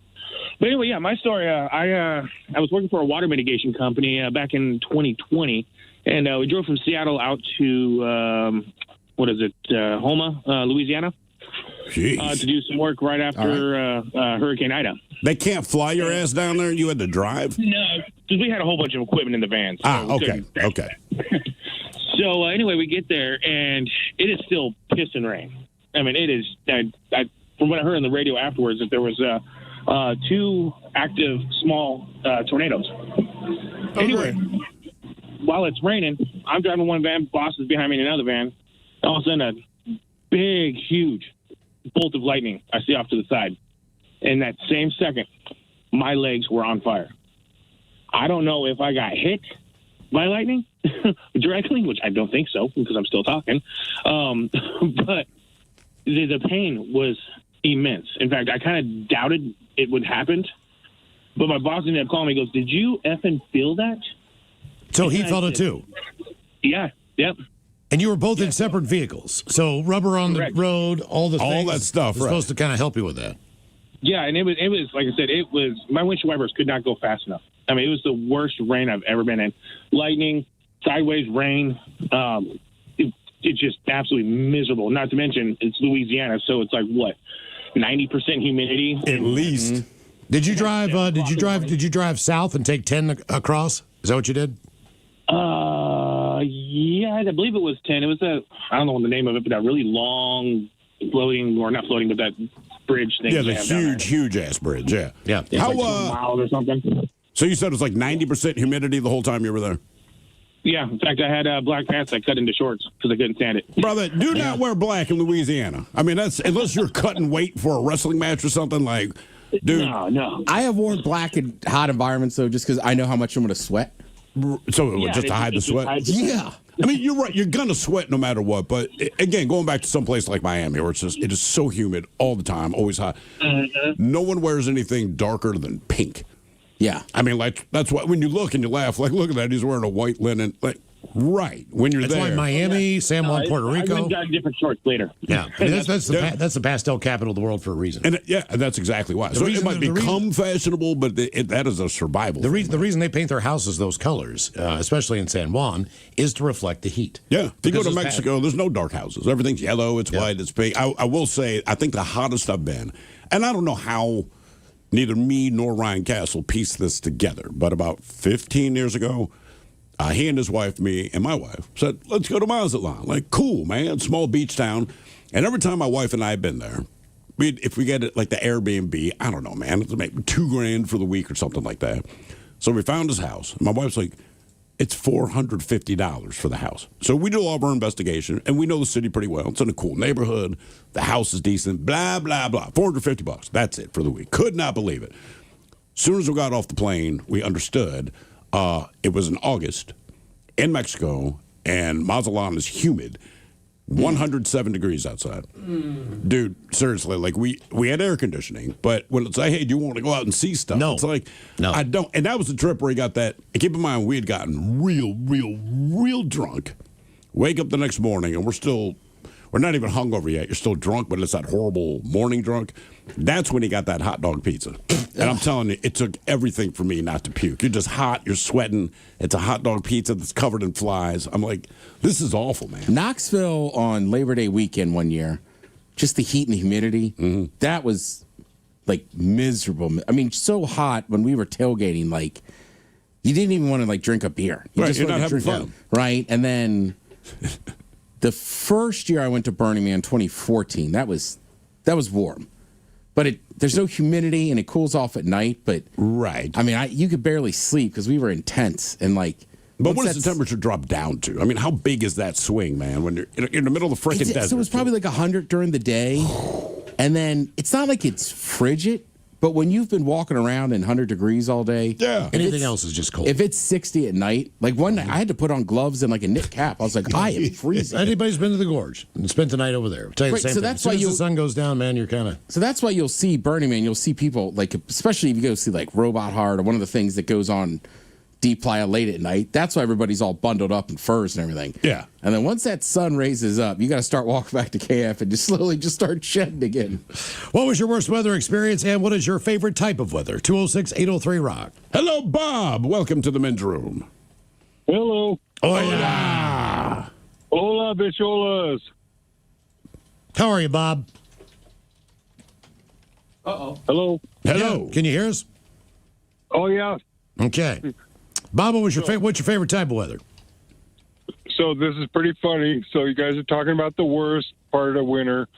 As a ski area employee, we're having the best at the worst time, if you know what I mean. Yeah, I was going to say, you guys are getting all the snow now. Yeah, we're getting pounded. I'm shoveling out one of my cars, and it's got like 4 feet around it, you know. So are you guys going to stay? Are you guys going to stay open later, or is ski season officially done? We haven't announced that yet. Okay. Where do you work? I can't stay because of proprietary things. Yeah. Oh, No, okay. my bad. You control the snow. Yes, he does. One of the local areas, if I can say that. Sure. All right. But anyhow, yeah, we're getting pounded. Well, I didn't think you worked in California if you're calling. I don't think you're at Mammoth. Big Bear Mountain. No kidding, eh?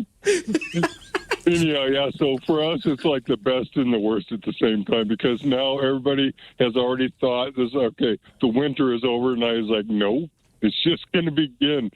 So whenever you see the jet stream go over towards the East Coast like it does, we always get what we get. And now we get what we get right now. But, okay, so every time. What about you as an employee there? So even if they don't, quote unquote, reopen the mountain for people to ski, can you guys take advantage of it? As employees for skiing, yeah, but we are really busy. We are groomers at our local mountain, so we are really busy. We're just trying to keep the mountain open. Is that overnight or is that nighttime work? Both. Okay. All right. Yeah, it's kind of like being a greenskeeper. We run 2 shifts up here. Okay, well, I'm curious to know, as someone who obviously likes snow, likes skiing, etc., where do you go on vacation? Like, if you had your choice. Well, somewhere sunny. Somewhere sunny, okay. I don't blame you. Yeah, if I had to groom a mountain all night. Yeah, we've had a soggy winter, I would have to say. And so there were several times that we're like, okay, it'd be nice to go like Hawaii or Jamaica or something like that. You know what I mean? Oh, no, I hear you, You man. guys, I mean, it's been awful for the ski resorts, right? 'Cause Oh, my it was kid. raining like the whole time. Yeah. My kid, he was hating it because they do the ski bus through the school, and every once in a while the wife would drive him and a bunch of his knucklehead friends out there. But like and look, they still have fun because, you know, they're 13 or 14 years old. But when I'm like, how was the skiing or the snowboarding? He's like, it sucked. It's like it's either slush or mud. It's like, it's just, so we do other things, you know, Typical, like get into trouble. Typical parent. Everyone else is a knucklehead. Every other kid's an idiot except for your own. I did not say he wasn't an idiot. These knuckleheads. Yeah. I know they're knuckleheads. Look, they're one big knucklehead crew, and then when he goes to someone else's house, he becomes one of the knuckleheads. Yes. I think that's how it works. It is, right? Like, you're my kid. I know you're a knucklehead, but I won't call you a knucklehead, but your friends are knuckleheads. And when you leave this home and go to your buddy's house, you officially become a knucklehead. I have a buddy I went to high school with to this day, and there's nothing wrong with him. Yeah. He's a teacher with 4 kids. My mom still thinks he's a knucklehead. His parents still think I'm the knucklehead. We both. You're both responsible for getting each other in trouble. At the same time. Always, yeah. I know Ted got you into this. What was your worst weather experience? And what is your favorite type of weather? 206-803-ROCK.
On the tail of the plane.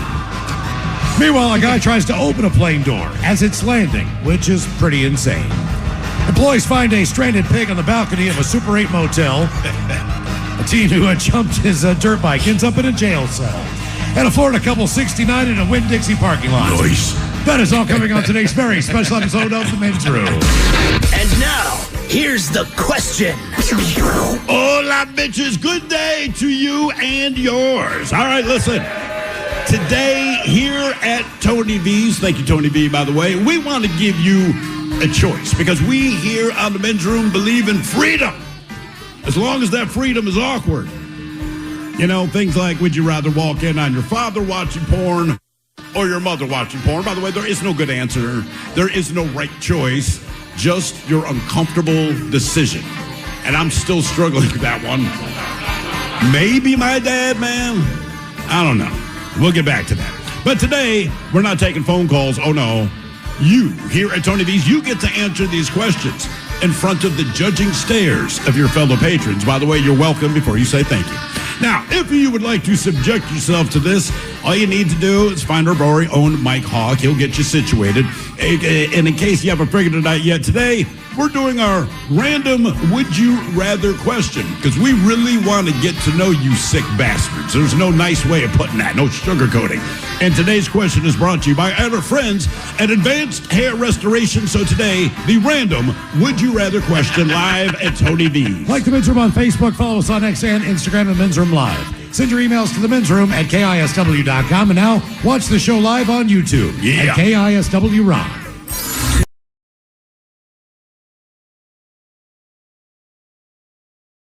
To the Men's Room with Miles and Thrill. 99.9 KISW. Hold the Charles, away we go. Welcome to the 20th anniversary season. Episode number 4,443. Live from Tony V's and Everett. Yeah. Woo! Yeah. What a large and in charge program we have for you today. We've been on the air at KISW for 20 years. This is the last party of the 20-year celebration. Damn, man, when you put it like that, it's depressing. No, it's not. It is. No, it's Why can't you just say we're here, we're having a good time, not like, but remember. Well, next year we'll have our the 21st and we can legally celebration. drink, which is really cool. Yeah. I was saying to Miles before the show, I said, man, I'm looking out here, and we have a really good-looking audience. I just wish some of them would come out tonight. Actually, Miles said that part. Wow. Yeah, I know. Jeez. We need them to answer questions, That's right. Steve. They can be angry. It's all right. The last Ted versus the FCC for 2025. The Ted Smith has had an absolutely horrible year this year. Garbage. The Ted versus the FCC. If you listen to our Year In Spectacular next Friday, you will hear every miss. That segment's going to last about 20 minutes. But we do have one final Ted versus the FCC. I did not make the playoff. No. But unlike Notre Dame, I'm still going to keep playing. Yeah. Oh, there you go. Yeah. Had to get a dig in. It's all about Chunky Butt Funk, who was stuck with a funky fork. We're going to try that round two. Your last attempt at Ted versus the FCC for the year. So everybody here can just hear me curse, basically. Yeah. This is what we call there we go. Give the people what they want. Yeah. I'm on the dump button today. It's my job. Oh, this is bad. Every time I push it, I poop. Yeah. Pretty exciting stuff up here. Ted versus the FCC coming up. Of course, we'll drink and toast here live at Tony V's with the shot of the day that it's Bad Choice Friday time, isn't it? There it is. Bad Choice Friday. You know it's Bad Choice Friday. Hey, man, this is your fault. Shame on. And we figured out today we would basically just salute Tony here at Tony V's for having us down, right? So why not? we have a Tony V's Yeah, give it up for Tony. Bad Choice Friday. I wanted songs with the V in it, but they said no. Either way, we bring you Tony.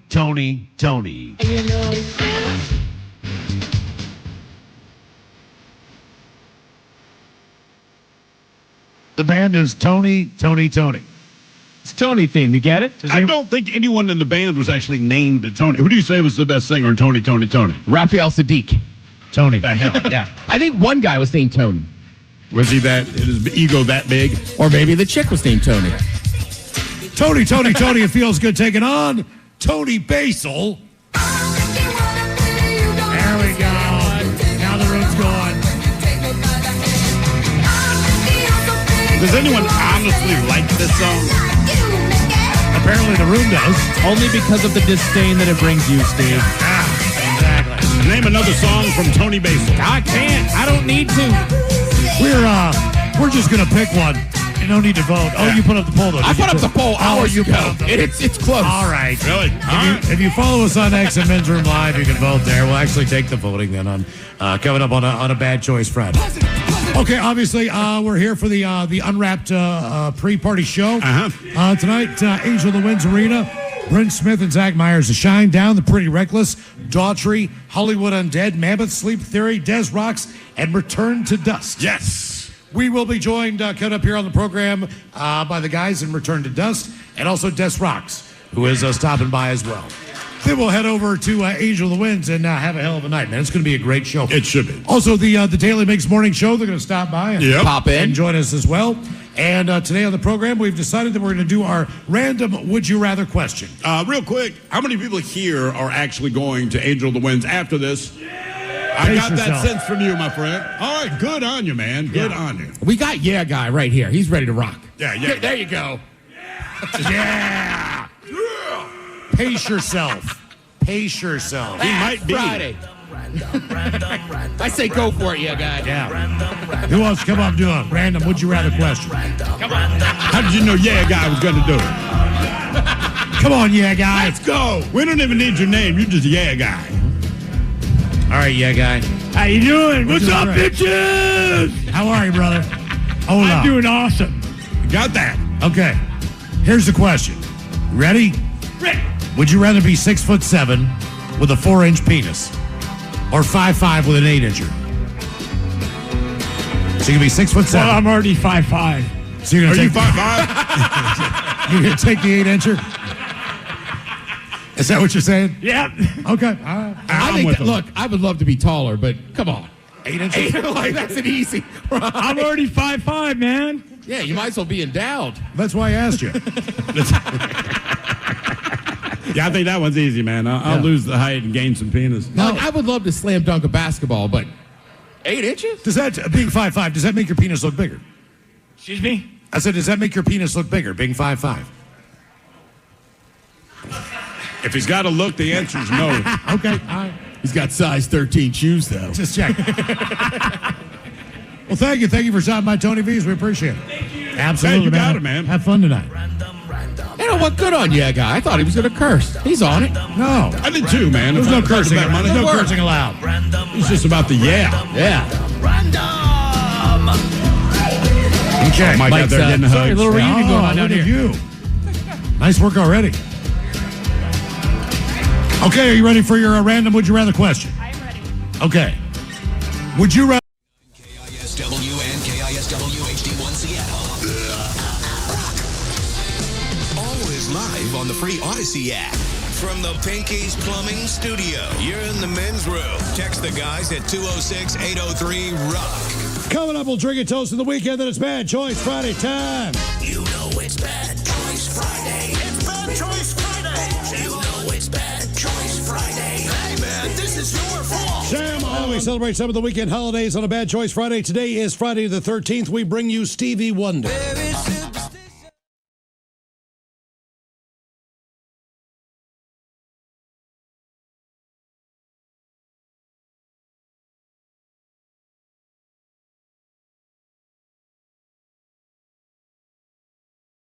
And Superstition representing today, Friday the 13th. Tomorrow is Pie Day. That would be Warren's.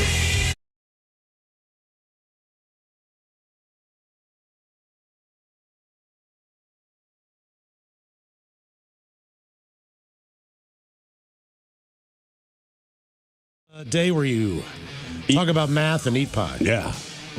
Out. What if it's a pizza pie?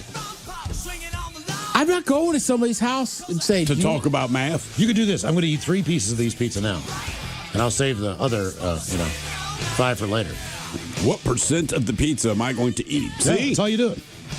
Well, listening to you two reminds me that X equals... You guys are squares. That's where you went with that. I was trying to get there. Equals MC squared. If that's your insult, then maybe you should go to a party tomorrow. Vote now if you follow You us just got on, an invite. On X. You hear that sick burn that Ted gave him? And Men's Room Live, one of those 2 tunes coming up. How am I doing on my dollar bets, Ted? Well, it's a single mother tomorrow night. It's going to have another dollar in a G-string. Oh, damn. You're losing. Really? People are not voting for Warren? Are you really this shocked? Come on, man. It's up against Superstition. I know that. It's still cherry pie. And I said they should have called it Harry Pie. That'd be a much different. Mike and I hit the club. We got $2. Yeah. You do have cash, right? I sure do. That's for you, girl. Yeah. He's giving you quarters. He's Courtesy. taking it out of the change cup in there. Courtesy of Miles Montgomery. Yeah. Look, we're here to have a beer, and then somebody's getting tipped $1. Go down there, gonna get a big sty. Sweet cherry pie. Do you take quarters, dear? That's all I got. Went there once and I got pink eye. Yeah. My daughter is now a resident of Washington, D.C., and they say one of the most extraordinary sequences in D.C. weather history played out Wednesday and yesterday as the region experienced record heat, severe thunderstorms, a stunning temperature plunge, snow, then sunshine. It was if 3 seasons, summer, spring, and winter, passed in the span No fault, Ted. of 18 hours. It was a remarkable bout of weather. Unseasonably warm weather kicked off the craziness, as Wednesday's high was 86 degrees. And actually, I saw my daughter on Instagram with a picture and a T-shirt, and it looked beautiful there. Sure. Now, that shattered the previous record by 7 degrees. 7 degrees. It was the earliest such heat ever observed in Washington, D.C., and the second straight day to set a record. Now, the warmth helped fuel a complex of potential and potent thunderstorms that then roared through D.C.'s northern suburbs. Roared, triggering tornado warnings. The storm toppled scores of trees and knocked out power to thousands. They were followed by one of the area's most extreme temperature swings ever recorded. At Reagan National, D.C.'s official observations recorded temperatures plunging 53 degrees. That would just piss me off. Between Wednesday afternoon and Thursday afternoon, it went from 86 degrees to 33 degrees. Jeez. The largest 24-hour drop since they began doing this in 1945. Those only one other time where they had a swing, but it was nowhere near those temperatures. Thursday's dramatic drop in temperature culminated in a coating of 2 inches of wet snow. Yep. Previously, D.C. had never recorded accumulating snow the day after a temperature as high as 86 degrees. Even more remarkable, the temperature was still 78 degrees pre-dawn on the same day the snow fell. Damn. The warmest high temperature ever recorded on a day with accumulating snow. Again, you wake up at 78 degrees. In the afternoon, you get 2 inches of snow. That is insane. Can you imagine? No. Right? Like, I mean, how do you convince, even for an adult, but like, I can't imagine like a kid being like, no, you need your winter jacket. Yeah, Like, they're it's not 70 listening to degrees. you. Then, within an hour of the snow falling and 2 inches, the sun burst through and temperatures jumped 10 degrees. By sunset, all of the snow had already vanished. Yep. I talked to my mom this morning. She was like, it's insane. Yeah, that is crazy, man. That is nuts. Our question. Wow. What was your worst weather experience and what is your favorite type of weather? 206-803-ROCK. Hello, John. Welcome to the men's room. Hola. Hola. This is from 1997 in Kyoto, Japan. I went to a martial arts training camp, and I got picked up in the morning. It was about a 2.5 hour drive. Got out of the car. The thermometer said 45, but that is 112 with 90% humidity. Ooh. Was this an indoor facility or an outdoor facility? Well, we practiced indoors in a gym, and it was not air conditioned. Is it worse in the gym or is it worse outside? It's, I do the kendo, the Japanese fencing, so we have to wear a helmet, chest protector, groin protector, gloves, and those windows are the size of shoe boxes, so it was worse inside. Is that the dodge, spin, parry stuff or same thing? No, it's more like fencing, like saber fencing. Okay. You've seen pictures of it. Is that where they wear the mesh face? Yeah. That is correct. Okay. Did you hate that is your martial art discipline and you had to wear all that crap when you realized how hot it was? That was a tough day for me, but somehow I was younger then, and I somehow survived. But one of my senpais or senseis was saying, "I think my brain has melted." Is that the hottest weather you've ever been in? Feeling wise, yes. I've been in 115 before, but that was dry. So 112 and humid is just another animal. Is that normal in Japan? I mean, like, I don't hear much about Japanese weather, but I rarely hear about heat that extreme. No, that's normal, and it's getting worse. And the worst part is that the overnight lows, like when I lived there in the 90s, like the overnight lows would be in the upper 80s, and now the overnight lows will be in the 90s and humid. That's the big one, man. If it doesn't cool off at night, it's gross. I mean, it's one of the. I mean, look, Phoenix is going to be hot. We understand that, but when the sun goes down, right, there is some relief. But when you're in a place that's humid, especially because all the humidity just keeps the heat. Remember, New Orleans are like, hey, today's high is going to be 98. All right, it is what it is, and then low 95. I'm like, why bring it up? Like, you don't notice the difference between 95 and 98 at that point. I'd say same thing. Like when I lived in D.C. area or like Baltimore. Right, we used to go to clubs. Yeah. Right, so all day, it's hot, it's gross, whatever. Then you'd shower up, put on your club clothes. Your club clothes, sure. Ready to rock, and then you step outside out of the air conditioning. And I swear to God, you feel I'm sweating already. Yeah, that's why crime goes up in the summer. I'm like, why? Like, honestly, people are angry. They are hot and they are pissed off. What was your worst weather experience, and what is your favorite type of weather? 206-803-ROCK. In fact, when summer hits in Baltimore, you cannot find a brother that does not have a towel wrapped around his neck. I mean, that's like standard. You keep it issue. wet, you just throw it around your neck. Keep it wet. To keep it cool. Yeah, you're more likely to have a wet towel around your neck than you are wearing shoes. I mean, like, if you see someone, they got the wet towel. Yeah, and sometimes, too, just the temperature, right? Because what was it, October, went down to Austin for that F1 race. Yeah. God damn, the first 2 days, it was hot. Like, how hot? That Saturday at the track, it was like 90. Kind of humid. So my parents lived there for a couple of years, and I remember when I talked to my mother, where, you say what you want about Seattle and our lack of quote-unquote seasons. It's kind of the same thing there, man. I mean, I've been to Austin in the middle of the summer. It is hot, and it's humid. God. So it sucks. But yeah, going to that racetrack on that Saturday, I mean, it was ungodly. So the only time I've had a Christmas dinner outdoors and was super comfortable, man, visited my parents in Austin. It was like 78 degrees. And it was just, I don't know, it was the weirdest thing to me. Like, I recognize that today is Christmas Day, but there's kind of a vibe that goes with Christmas. Mm-hmm. It's 78 degrees, man. You know what I mean? The sun's up. I'll take it. I don't care. Feliz Navidad. Yeah. And Sunday, race day, it dropped down to like high 70s and the humidity was gone. It was gorgeous. Yeah. What was your worst weather experience, and what is your favorite type of weather? 206-803-ROCK. Hello, Mark. Welcome to the men's room. Hola. Hola.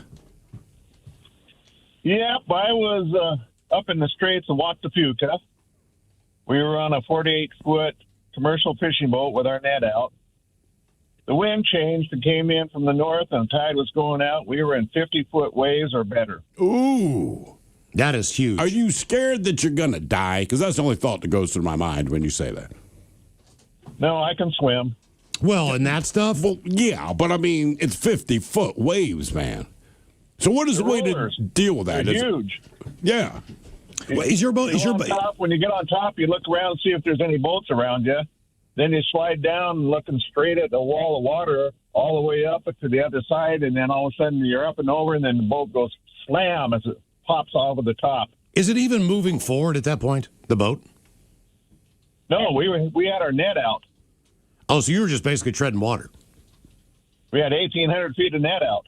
Jesus. And how long do you have to deal with that? 50-foot waves and all that kind of thing.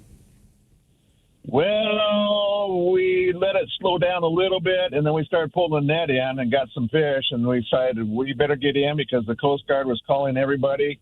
We heard boats that were out there that getting rolled over because they tried to turn and head back into port, and they got rolled over. By the time we got into the port, we saw all the boats that got rolled over, all the windshields and all the side windows were all smashed out. The top of it smashed, the conning towers, the antennas, the VHF.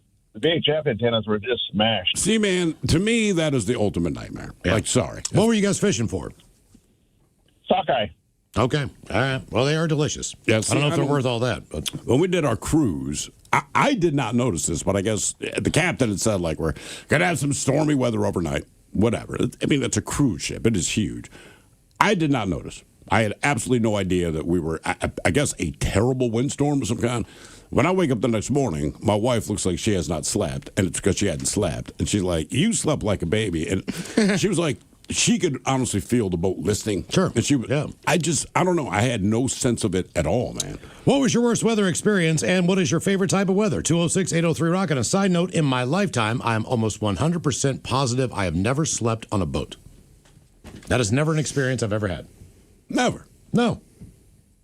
Well, I guess the only time I had was that cruise, but yeah, I mean, a big-ass boat like that. It just made me think for a second. I'm like, you know what? I've never fallen asleep on a boat. I don't know that I've ever been on a boat long enough to sleep. Exactly. Right. Come on, man. Treat yourself. Sleep on a boat, Miles. Goals. Hello, Tom. Welcome to the men's room. Hey, favorite season is September in Seattle. Love it. Hola. That is a great right time, there dude. with you, dude. Hey, I got two little stories. One is getting snowed on in Montana 4th of July morning, fishing for trout in a lake. Just crazy. Nope. That would ruin my day, man.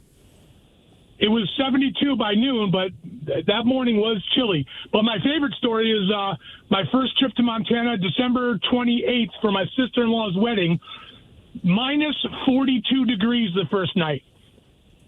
Did you wind chill? Did you drive on the there? Thermometer. Yeah, drove my 95 Nissan Pathfinder. 3 o'clock in the morning, my alarm starts going off.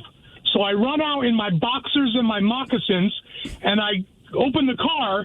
The steering wheel plastic had shrunk because of the cold and set off the horn, which set off the alarm.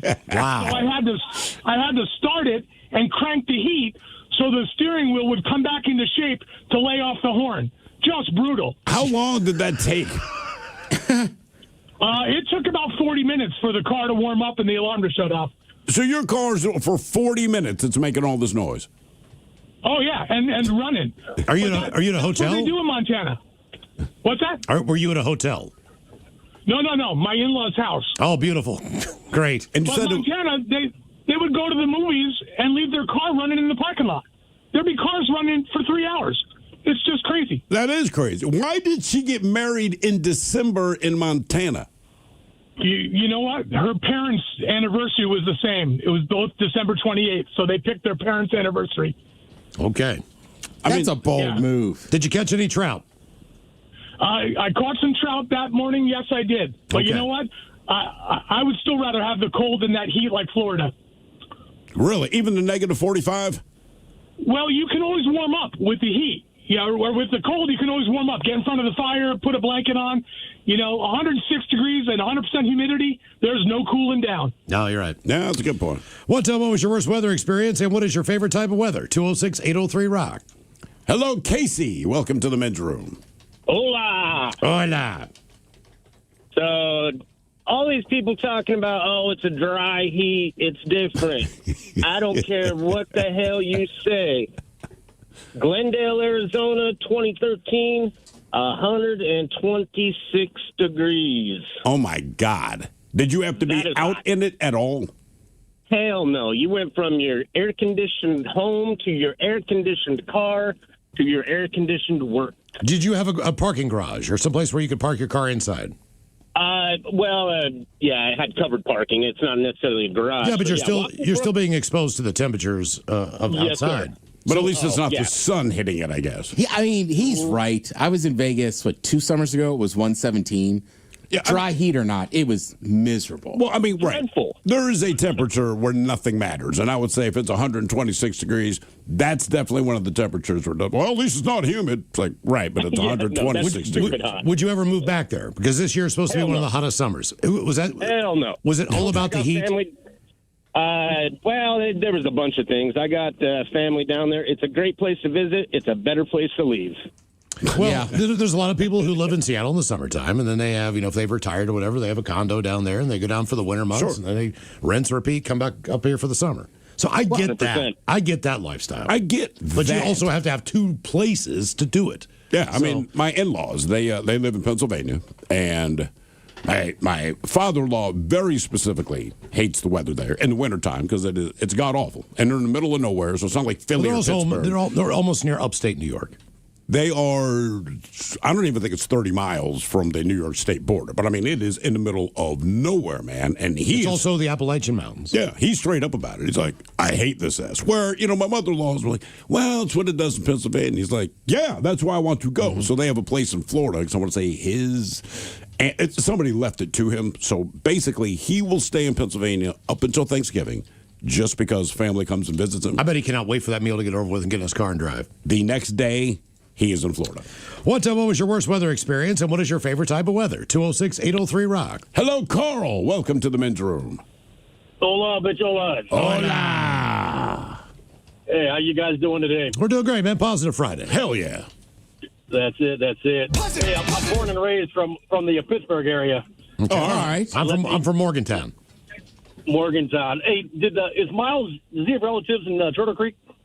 No, I do. Ted does. What? Oh, you do? Oh, Yeah. Okay, I grew up about 3 miles from there in a place called Forest Hills. No kidding. Yeah, we used to go up there all the time when I was a kid. Gotcha. Vinny Pie, Vincent's Pizza? Yeah, well, and I know Miles is going to say it's a West Virginia thing, but my one second cousin, her boyfriend was a large man. He would always have a bag of those potato or pepperoni rolls. Yeah. Mancini's. But the weather in Pittsburgh. But when I was in the military, we went to the Mojave Desert, and it was 130 degrees in the live fire or on the desert floor. At nighttime, we'd go up to the mountain ranges, and it would be live fire exercise. It would be 25 degrees and snowing. So you're talking 110 degree swing within maybe 4 or 5 hours difference. That is insane. All based on elevation, right? All based on elevation. Yeah, that's insanity. Where would you rather be, though? Would you rather be up on top of the mountain, or would you rather be down on the floor in the heat? I'd rather be in Aruba. See, that is the perfect answer. Wow. Yeah. No kidding. Hey, that Yinzer knew what he was talking about. Yes, he did. Oh, yeah. He was excited. Still to come, the exciting return of Ted versus the FCC, and we've got your emails on the way next from the men's room at KISW.com.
From coast to coast and around the world.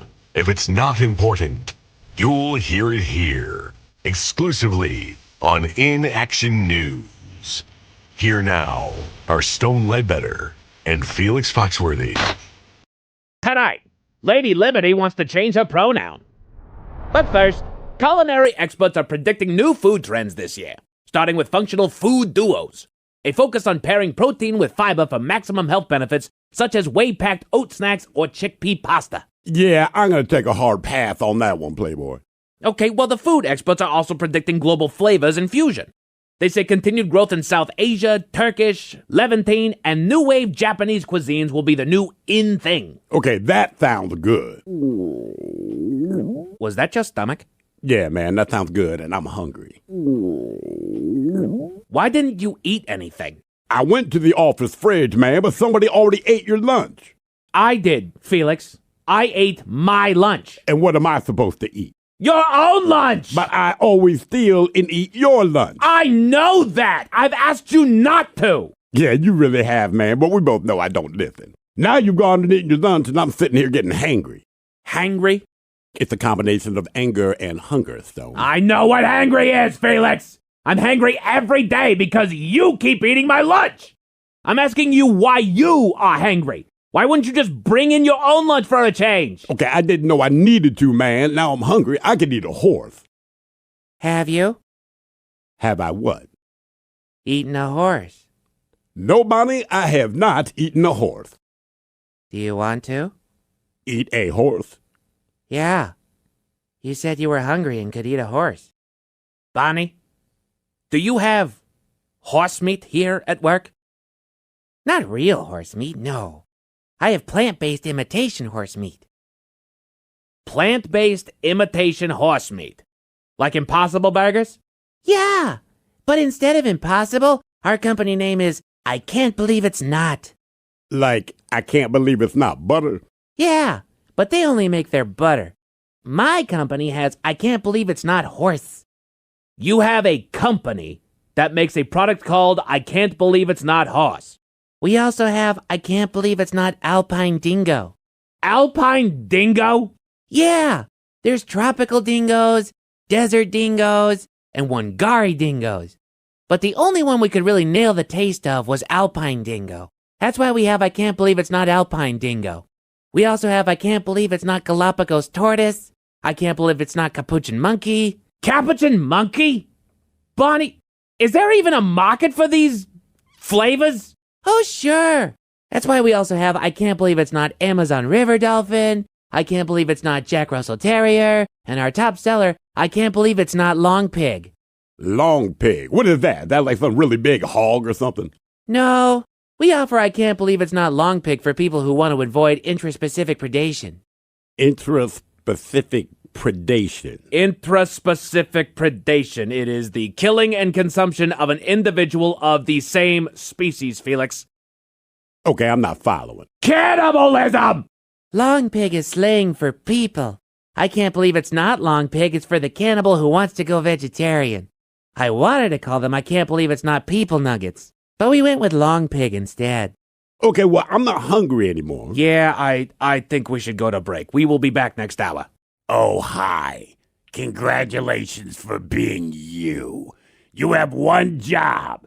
Go and subscribe to the YouTube channel and social media pages at Inaction News. I did it slowly for you.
KISW. We return to the men's room with Miles and Thrill. Hopefully you can join us tomorrow. Stanwood's shortest St. Patty's Day Parade. The event starts at 10. The parade actually gets underway at noon in lovely downtown Stanwood. That is Taryn's hometown. Yep. Little hometown fun, and it's a short parade. It starts at noon, but probably will be over by, I don't know, 12:30-ish or so. But come on down, get some drinks, and hang with us. It's last year was the first ever, and it was a fantastic time, man. It was great. We could not believe all the people that showed up. And how much fun we had traveling one block. Yeah. We also, last year, we got put in the honey bucket truck. Yeah. And they gave us these little kind of foam poops emojis. It's like the poop emoji. Yeah, the poop emoji to throw out to the kids. Kids loved them. Cops loved them. Everyone wanted I them. was going to say, I had like 3 left, and there was a cop. It was kind of like working security. I'm like, man, you want a poop emoji? Turns around, he's like, I have 2. It's like, damn. All right, buddy. Nice work. Nice work. Stanwood's shortest St. Patty's Day Parade is tomorrow. Hopefully, we'll see you up there. Okay, let's see here. Coming up, we'll drink and toast in the shot of the day. There's Bad Choice Friday time. You know it's Bad Choice Friday. It's Bad Choice Friday. You know it's Bad Choice Friday. Hey, man, this is your fault. Begging you to stuff the ballot box on this one as we celebrate some weekend holidays on a Bad Choice Friday. Representing today, Friday the 13th, that would be Stevie Wonder.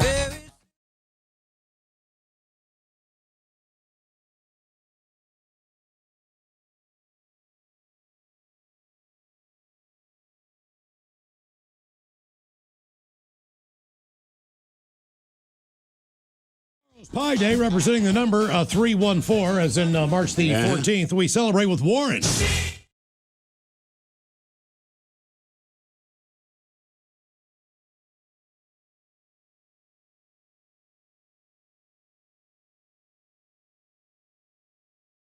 Canyon doodling. It says make a grown man cry. I'd say that'd be very awkward.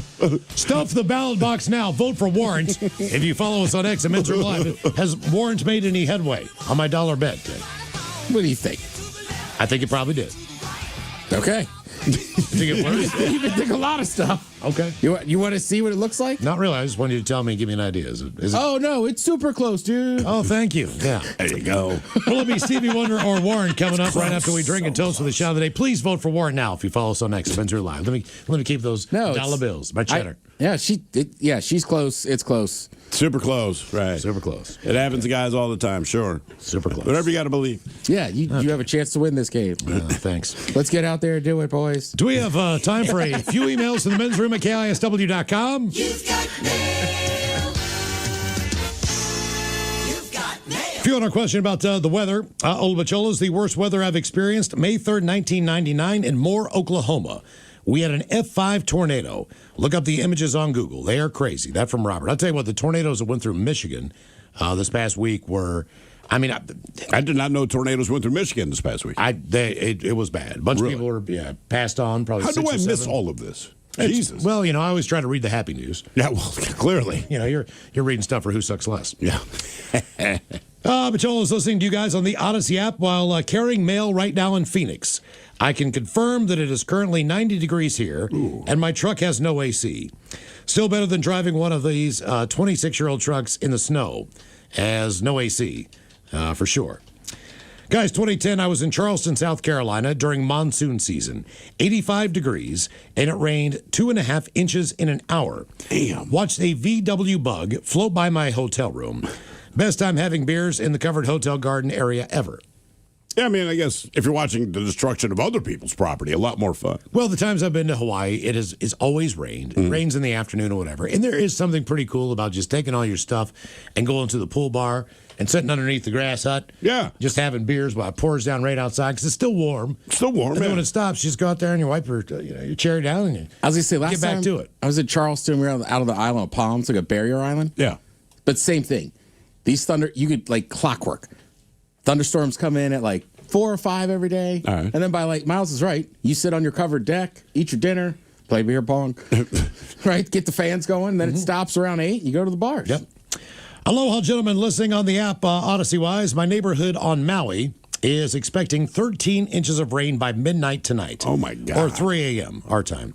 13 inches of rain? On Maui. That is why they've already declared a state of emergency. Yeah. Winds are sustained 20 miles an hour right now with gusts into the 40s, but at least it's not 70 degrees. I think I would throw up if I took my Hawaiian vacation right now. Oh, it's one I'd be thing if so you live pissed. there Sure. Look, it'll pass. You'll get another day.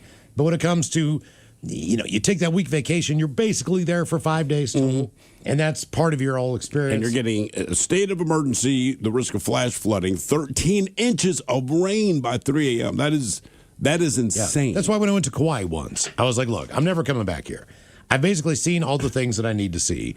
But it was 60% of the time pouring down rain. Yeah. Pouring down rain. And if you looked at the map, Maui was sunny, 85, 88. So I went to Maui. Wasn't affecting that island or the southeastern islands at all compared to Kauai. Right. Just got killed. I would say, too, like, as much as I talk about Tennessee and Rocky Top, there's only been 2 times I haven't run through that damn T in 50 years. And that day it was so hot in those thunderstorms, I was there. But looking back, right? So it sucks when that's the case, but looking back, like, is it cool to say, hey, man, that's part of history? It's only happened twice. I was at one of them. No. Because they were playing... I'm trying to fill the glass half full, but... I know, but that's the whole thing. It's like it's one of the greatest entrances in college football. Sure. So the weather effed me. I mean, look, I will say we went to that Super Bowl in New Orleans where the power went out. Yep. At the time, it was really, really freaking annoying. Super freaking annoying.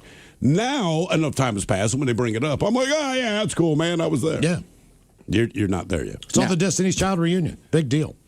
Here in South Carolina, it snowed 2 Sundays in a row, and you guys didn't get any. Things are definitely changing. We got a little snow today, believe it or not. But no, we haven't had it. Does this count? Well, I mean, it's snowing. It was on cars. But it didn't stay. And I don't know where the stick line is, right? So even I'm in North Seattle. I had a little coverage on the driveway, on some of the plants outside, etc. There was snow. When I got downtown, it was dumping snow, but none of it stuck down here. So, yeah, like I had some of my grass and bushes, but that was it. Yeah. All of us went to college in Louisiana, and one semester we were forced to evacuate because of a hurricane coming right at us. Those of us who couldn't leave went to the one storm shelter on campus. That would be the basketball stadium. As the storm rolled through, we lost power, and it turned into a day and a half of about 100 students stuck in one building with crummy bags of lunch bags, no AC or lights, and the typical hot and humid Louisiana weather. The topper on the experience was when we found out the storm shelter was the only place on campus that had lost power. Oh. Good times to keep on rocking. That one from Jersey. That's a great shelter. Yeah. The only thing that lost power was the freaking shelter. When I was in Puerto Rico, we lost power. I was doing a hike in like the rainforest or whatever, came back. The entire hotel was black. I'm like, what is going on? There was a storm and it was raining the entire time. But it was just typical for certain grids to get knocked off. Bros, worst weather event that happened to me was when I was in Boy Scout camp in El Rancho, maybe California? Probably. Hurricane Bonnie came through ashore. Big trees whipped around us. I'm taking you all out. Limbs falling. We had to muster at the community center. My favorite type of weather is the high 60s. And as a landscaper, anything besides the snow and rain. I prefer 69. That from Pangea Joe. It is weird. I can't hear Bonnie anymore without thinking about Bonnie Blue. Bonnie Blue? Yeah. She's she English or Australian porn actress. Oh, wow. Yeah, we got a puppet named Bonnie. That's where my mind went. Oh, yeah. Yeah, we're in different planes. She's got I got a cute little puppet. You're going porn star. Bonnie Blue, so it's past tense. I watch her videos all the time. Do we have time for a few birthdays brought to you by Men's Room Roasted Red Salsa from San Juan Salsa Company? Dip responsibly. Let's see, what do we got here? Only guys, I want to wish my fiance Gunner a happy 27th birthday. He awaits the shout out more than a gift every year. So how about a big old bong rip, and will Coach Ted give him advice on how to climb a rock? Thanks, guys, and keep on rocking. That from Riley in Indiana.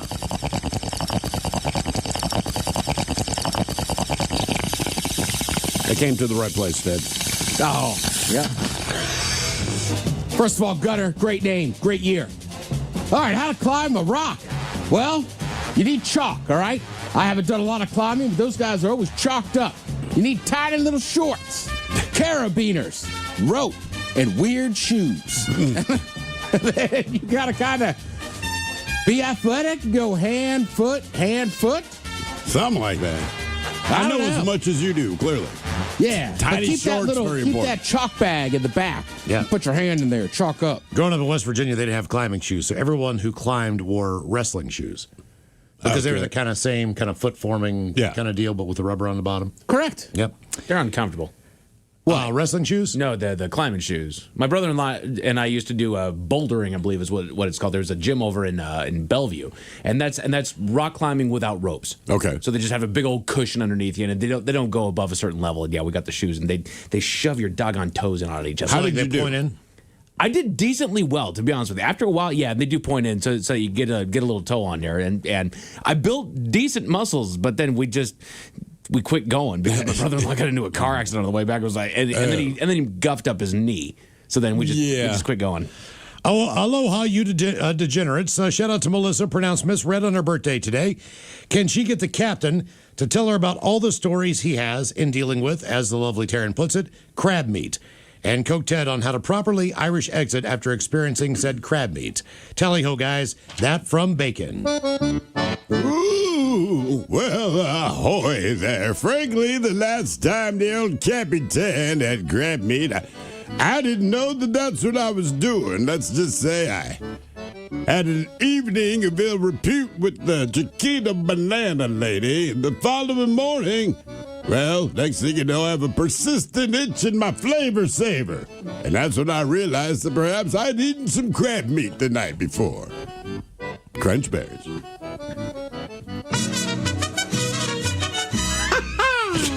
All right, listen, man, you're partying, you're rocking and rolling. You want an Irish exit after you see that? Like just do whatever you want, man. You don't care. You just had sex. You're high as hell. You just go, you know what, bitch, I'm out of here. I'd like you anyhow. Yeah. All of y'all, guys, I am really hoping, praying that you can give a men's room birthday shout out to the most amazing, beautiful woman I've ever known, Dawn. Dawn's birthday is today. She thinks that you guys and your show are the best thing that's ever been on the radio. Cool. She's your biggest fan and never, ever misses your show. We even listen to every word of the reruns. We have been to the Bremerton events, one at the Soto Showbox where she got called on stage for Big Dummy. Every day, no matter what you're doing, everything stops at 2 to turn on your radio show. I know that the best birthday present she could ever get is to hear you guys telling her happy birthday during your show. Please, please, please tell Dawn Lamont, the love of my life, happy birthday. I will be forever in debt to you. Thanks, guys. That from Dean. Mike, dealer's choice there whenever you want to give the lovely Dawn. Let's see here. What are we going to do there? A script is a story. It's not a storybook. That was actually Vincent. Chestnut. All right, guys, here you go. Happy, happy, happy birthday. Happy, happy, happy birthday. Happy, happy, happy birthday to you, to you, to you. Ya's a Dirty Germans brought to you by Men's Room Original Sausage. Available through Uli's world famous sausage, mensroomlive.com, and other fine retailers. Schweinefleisch. Thank you. I have a couple extra emails. Dog torn ACL. This is for you, Steve. Steve, I heard your dog tore its ACL. Yes. Thinking about going through with the surgery. Well, I have a shepherd that tore both of his last summer. So we decided to try an alternative that the vets don't normally give you an option of. Found a company called Specialized Pet Solutions out of Spokane. You run that, Ted? Not that one. Okay. They make leg knee braces specifically for this type of injury. Our dog has made huge improvements just being in them, and there was no weeks of keeping them as little, as far as their mobility as possible. Just figured I'd pass along as an option since it's unlikely your vet has mentioned it. Price is typically around $600 or $700 per leg. Which is about 1/10 of what I'm going to pay. Specialized Pet Solutions. It's a completely different business than Pet Solutions. Yeah, I read the email earlier. Just seeing Pet Solutions. And I know this guy's on the level, but you have ruined Pet Solutions for me. I'm like, they're going to shoot my dog. Bring her in there. Yeah, let's up. And the problem solved, Mr. Hill. All we do is provide solutions. Right. My bad. Loss of sense of smells, the title of this one. Hold it. This is from your longtime listener, One-Eye Greg, here in Reisterstown, Maryland. A few days ago, Miles mentioned having diminished sense of smell since his bout with COVID. Well, I lost my sense of smell back in 2008, and have never recovered it, and no one can tell me why. I like to tell people I had COVID-08, but there's no explanation for it. I've had several tests, exams over the years. I've had and seen allergists, ear, nose, and throat doctors, and I've had MRIs, CAT scans done. No one can tell me what's wrong. I've tried every allergy medication available, tried neti pots, several other things, no success. All the people at the MRI lab were able to say was, we can't find anything wrong with you. Your sinus cavity is fine, but there's something seriously wrong with your right eye. Newsflash, I already know I'm blind in my right eye. Anyway, I work in the Forensic Services Division of the Prince George's County Police Department. Shout out to Ted. So guess who gets to go into all the smelliest places because he has no sense of smell. I never need to mask up or use the Vicks rub under my nose. But yes, being blind in one eye and having no sense of smell now means that I'm going through life with 3.5 senses. Maybe I'll go deaf in about 10 years. Anyway, love the show. Keep up the great work. Still miss you guys after 2 decades away from Baltimore. That from your longest listener, one-eyed, no-smell Greg in Reisterstown, Maryland. Still got to be. I mean, PG County's gotten better over the years, but there's still got to be some horrible sense. I get the feeling he still has a lot of work to do. Yeah. And one more email. What happened to my house? Hello, guys. I created a great life in my vintage 1948 stucco home. It had a lot of personality. People love visiting. When I moved here from another state, I reluctantly rented it out. For several tenants, no problem. But it turned out my property manager was involved in a cartel, and my sweet home became a destructive drug operation at all times of the day and night. My neighbors there were miserable, and the police showed up a lot. Ignorance was bliss there, Thrill, until I got bids for new furnace. The contractors told me it was really bad. Here's a partial list. Used needles were everywhere, accentuated with some nasty graffiti on the walls to give it an under-the-bridge atmosphere. Gouges covered the gorgeous hardwood floors. Doors had been ripped from the frames. Windows had been broken. The lawn and beautiful plants disintegrated into dirt outside. They also ripped down fences that my dad built for me. Google Sky View showed that 14 cars filled the driveway, front and backyards. The clincher, I will never forget, standing in the backyard, looking at a giant hole where 1/3 of the wall had crumbled off the house. Jeez, I could see the exposed bathtub, toilet, and counter all the way through to the front window and trees across the street. I may have been stressed when I started having frequent grand mal seizures and discovered that I have epilepsy. I then spent my life savings to revive my dear home. So a big fat no to a drug house in the neighborhood. Big dummies. At least no lives were lost that I know of. Positive Friday. Cheers, guys. That from the lovely Holly. All right, I think it's time that we go back in time to the last time that we played Ted versus the FCC. So if we could, let's go back in time. Time. Cooter Crook cooks with country. Oh, jeez, the wind. Jeez, dude. Does that even count? Should we just do round 3 right now? I mean, but it's like offsides. Yeah, false start. False start. So 10-yard penalty? Damn, man. 1 time through. Good time, man. It was the legal man in motion. 3 times fast. Wow. Got to check your lineup before we snap the ball, Ted. I'm kidding. Yeah, look over at the official. That's right. Make sure you're on the line. You know. All right, I'll try this again. Damn. Cooter Cook cooks with country crock and stock in his crock pot while wearing Crocs and Cooter Cook's country cabin. 3 times fast. Cooter Cook cooks with country crock and stock in his crock pot while wearing Crocs and Cooter Cooks. Oh, there it is. One more time. And now, everyone's favorite daytime game show, where one person could lose $325,000 and their job, or win and walk away with nothing. It's time for Ted versus the FCC. No reason to get messed up last night. As you know, it's a new year, new us. Oh, yeah. Tonight's our night to get all hopped up on the methamphetamines. And other things. And we also knew that this was attempt number 3. And Ted versus the FCC again. Over on the year. That is 2026. Ted, you know the rhyme and the tongue twister. It goes something like this.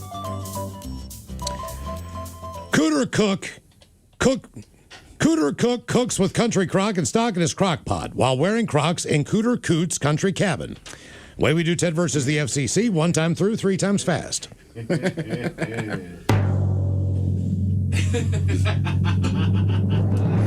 right. Cooter Cook cooks. Cooter Cook cooks with country crock and stock in his crock pot while wearing Crocs in Cooter Cook's country cabin. 3 times fast. Cooter Cook cooks with crunchy cock. Oh, my God. Come on.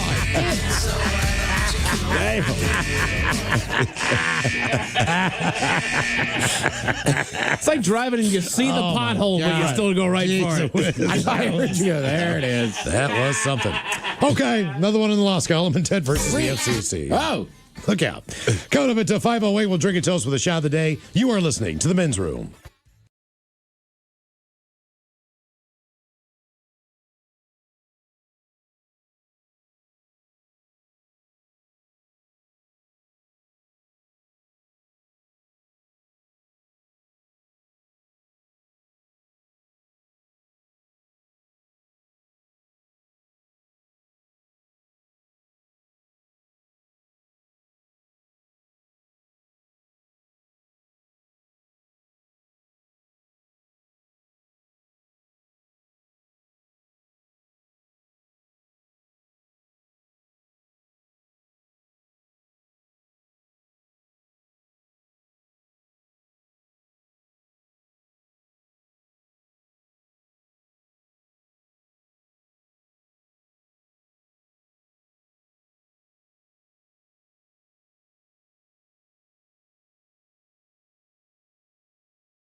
From coast to coast and around the world. If it's not important, you'll hear it here, exclusively on Inaction News.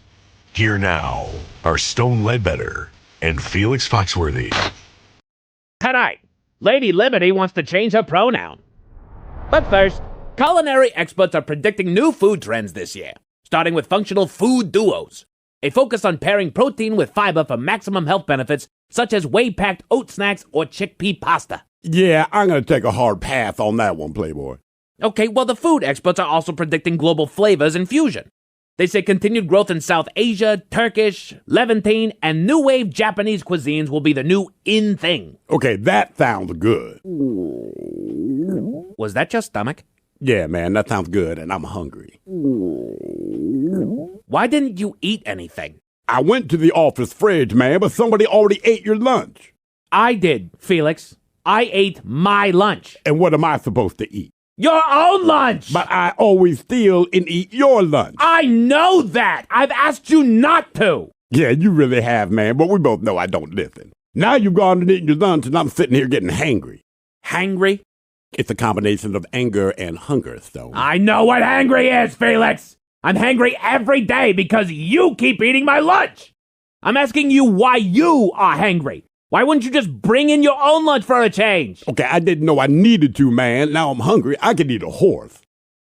Have you? Have I what? Eaten a horse. No, Bonnie, I have not eaten a horse. Do you want to? Eat a horse? Yeah. You said you were hungry and could eat a horse. Bonnie, do you have horse meat here at work? Not real horse meat, no.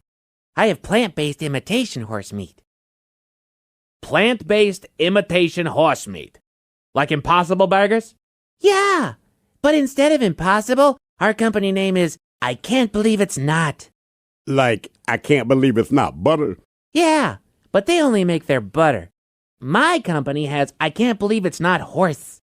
You have a company that makes a product called I Can't Believe It's Not Horse. We also have I Can't Believe It's Not Alpine Dingo. Alpine Dingo? Yeah, there's tropical dingoes, desert dingoes, and Wangari dingoes. But the only one we could really nail the taste of was Alpine Dingo. That's why we have I Can't Believe It's Not Alpine Dingo. We also have I Can't Believe It's Not Galapagos Tortoise. I Can't Believe It's Not Capuchin Monkey. Capuchin Monkey? Bonnie, is there even a market for these flavors? Oh, sure. That's why we also have I Can't Believe It's Not Amazon River Dolphin. I Can't Believe It's Not Jack Russell Terrier. And our top seller, I Can't Believe It's Not Long Pig. Long pig? What is that? That like some really big hog or something? No. We offer I Can't Believe It's Not Long Pig for people who want to avoid intraspecific predation. Intraspecific predation. Intraspecific predation. It is the killing and consumption of an individual of the same species, Felix. Okay, I'm not following. Cannibalism! Long Pig is slang for people. I Can't Believe It's Not Long Pig. It's for the cannibal who wants to go vegetarian. I wanted to call them I Can't Believe It's Not People Nuggets, but we went with Long Pig instead. Okay, well, I'm not hungry anymore. Yeah, I think we should go to break. We will be back next hour. Thank you for watching. Please like and share this video. It helps us a lot. And be sure to subscribe to our YouTube channel and social media pages at Inaction News.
Returns with Miles and Thrill. All right, coming up here until 5:08, we'll drink a toast of the weekend with a shot of the day. And we do have your headlines on the way at 5:50.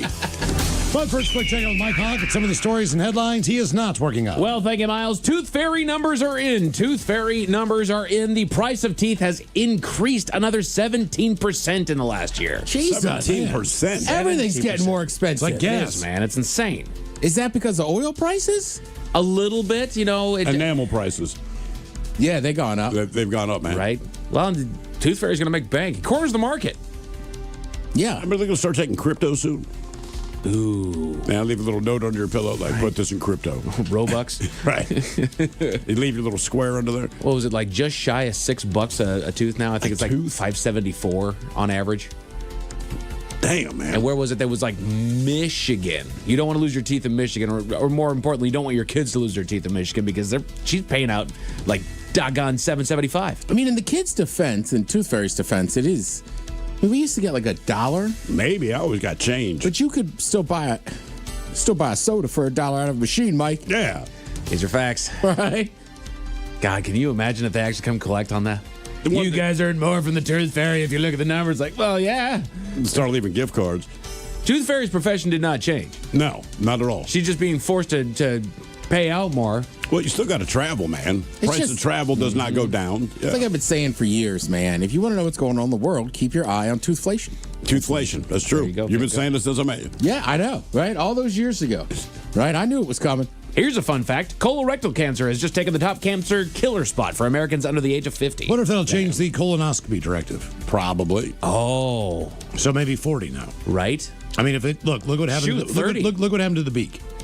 Yeah. Yeah. I mean, he wasn't even close to 50. Exactly. And the thing is, you always hear the same thing from everybody that goes through. It's like, get yourself checked out. Get yourself scanned. Go to the doctor. Every time I go in, they take polyps off.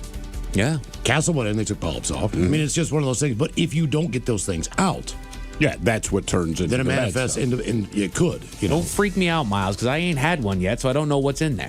Well, you got to go get checked out. Look, man, it's not nearly as bad as it used to be as far as the prep, depending on what they do. Now they only use one finger. The prep can give you. It's the day before the fact that you kind of have to fast, sure, and do all these other things. But man, when you go in there, you basically just you go to sleep in a second, you wake up in a second, and you're back home, and you're hungry. Oh, jeez. You get a day off, you go get lunch. It's not the worst day in the world. It's like getting a vasectomy, but being put out. Well, based on what happened there, just as the show is getting started, there's nothing in there right now. We're all good. Researchers at the don't walk around eating carrots all day. It was bad, dude. That's true. You were, in fact, just walking down the hall eating a carrot. I mean, like Bugs Bunny. That's right. I have another one too. Really? Yeah. Just raw as carrots. You're darn right. Yeah, I mean, I was looking. It was the full carrot. You're eating it. There you are. That's just alien. Yeah. Look at that. Look at that. Unbelievable. That's a Bugs Bunny carrot right there. That really is. That is a what's up. Yeah, that's a good point. I eat carrots, but I don't know that I've gnawed on just a carrot in a while. That's what I mean. I buy like little carrots or cut up carrots. Every time I see somebody eat a carrot, like it's already been cut. So seeing you walk down the hall, I'm like, Bugs freaking Bunny. Darn right. Yeah. And it's fantastic. It's a good sweet carrot too. Anyway. Researchers at the University of Texas El Paso 3D printed a rattlesnake and outfitted it with a real rattle to test the theory of how or why the rattle evolved over time. And what have they come up with? So I dove into this one. I did do some work on this one because I was like, well, what? It's a warning mechanism. What question are we No, trying but to they're ask? saying, but how did it evolve into that? So, right, because there was a cobra will puff out its hood. Other Right. ones will stand up. Like, why does it rattle? But there's two theories to that. The popular one is exactly what Miles said, is that it was deterrent for larger animals, and that's more widely accepted. There was another theory that it was also a lure for smaller animals. Oh. Baby rattle. It could be both. But then they did the test. They 3D printed a snake because it wasn't ethical to put a pissed off rattlesnake in around actual live animals to test this theory. So they 3D printed a little robo snake, put an actual rattle on it, and they did a handful of tests next to food. So they go into these animal enclosures and they have food there. There's no snake there. The animals go and eat, no problem. They put the robot snake there and it sits silent and doesn't do anything. And it's like, what was it, like a yard away from it or something like that? They still go for the food, no issue. As soon as that rattle goes off when they get close, they book it. Yeah, I would too. Yeah. Huh. So it has developed as a warning mechanism. That's just crazy to me. Like, well, it's 3D print a snake. Yeah, right. And what's the ethical way to do this? 3D print it? Okay. But it moved like a snake? What I saw, it just sat there. So they called it a robot, so it had to have moved in there, but also it just... But just the tail. Because even if you see a rattlesnake, it's like the whole thing's moving. When it rattles, it's just the rattle. They just chill out wherever they are. They don't want to go anywhere. They're just hanging out. So they're not doing a whole lot of moving in the first place. Seems like if we could print out a snake that reacts, like... Why can not print out a Bigfoot? Oh, I just want to print out organs. Oh, they do that too. They're working on that. Or print out It's an a very antivenom. real thing. Yeah. Yeah. Put your thinking caps on, gents. Time for the Merriam-Webster word of the day. I give you guys a 20% chance of success on this one. It is a verb that is brought to you by the letter I. Now, to do this to something is to enclose it within or as if within walls. It's also sometimes used synonymously with to imprison something. Encapsulate? Encapsulate. I like that. It's an E word? I word. I word. Insulate. Insulate. Not like a bad it, guess. but no. The word is Incubate. immure. Immure. Incarcerate. To immure something is to enclose it within or as if within walls. I just learned a new word today. Congratulations. Yeah. Scientists built a Google Maps for the human body. Okay. Cool. I mean, That's to say where the G spot is. Because if they didn't, I don't care. Steve. What? Hey, man, that's the only elusive thing that I have any interest in. You know what I mean? What are you doing I now? don't know where my spleen is in my body. I do not care. You know the same thing exists in your anus. What are you doing G-spot? down there? Yeah. I'm looking at Oh, I Google know. Maps. Right. Hang on, honey. Pleasure's about to come your way. Your wife looks down, there's a phone glow on your face. There's two of those spots. Men have them too. Oh, boy. Have you gone exploring, Miles? No, it's just that There is, but I don't know. You got to be willing to go there. You have to somebody. go- Well, somebody else does. Next time I'm down there, I'm going to put on a little headlamp. Click. I saw it on Google Maps. I always just put my headphones on and put on music. What are you listening to? She's my cherry pie. The winter on a Bad Boy Friday. Yeah. Rocking out and candy yodeling. Yeah.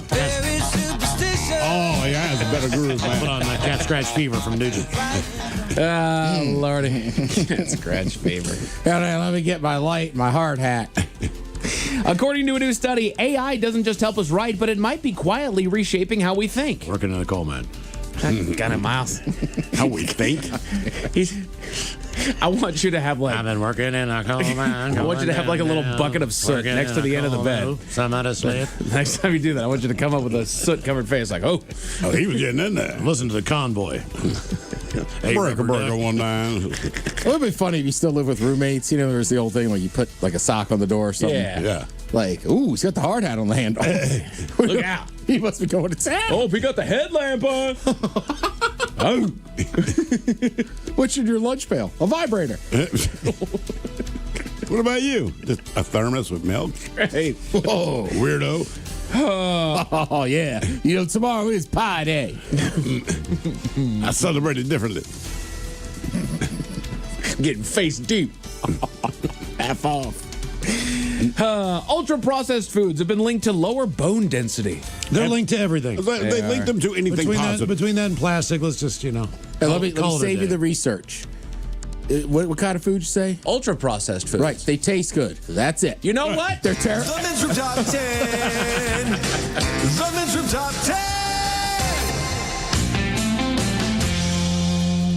So these are the top 10 worst ultra-processed foods in the American diet as per justpoint.com, because I also know we're going to eat every damn one of these and not give an F. Oh, yeah. So let's run it on down. Number 10 on the list, very bottom, what we have down here: protein bars, shakes, and meal replacement drinks. The thing that you think is healthy. Aloha bars, muscle milk, Kind protein, RX bars, Garden of Life protein powder, Cliff Builders, Soylent. Soylent? Does this include whey? Doesn't say. I think it maybe whey. depends on what brand you get. Yeah. Sure. Let's see here. Nope, it doesn't give me any alternatives there. So I'm just wondering if just protein powder is a bad thing. Garden of Life protein powder is one that they got in there. Garden of Life. That means probably it does not have whey. Yeah, they promise to give a quick nutritional boost after a long workout session. Many of these are chock full of not so healthy ingredients like added sugars, calories, or even toxic chemicals. So, Jesus. You ever put a scoop of that vegetable stuff in your smoothie? Like the pea powder? Yeah, kind of like anything like that, where it's just a Pea combination. protein? It's basically one scoop is all the vegetables you need in a day, and you can't really even taste it. Yeah. Yeah.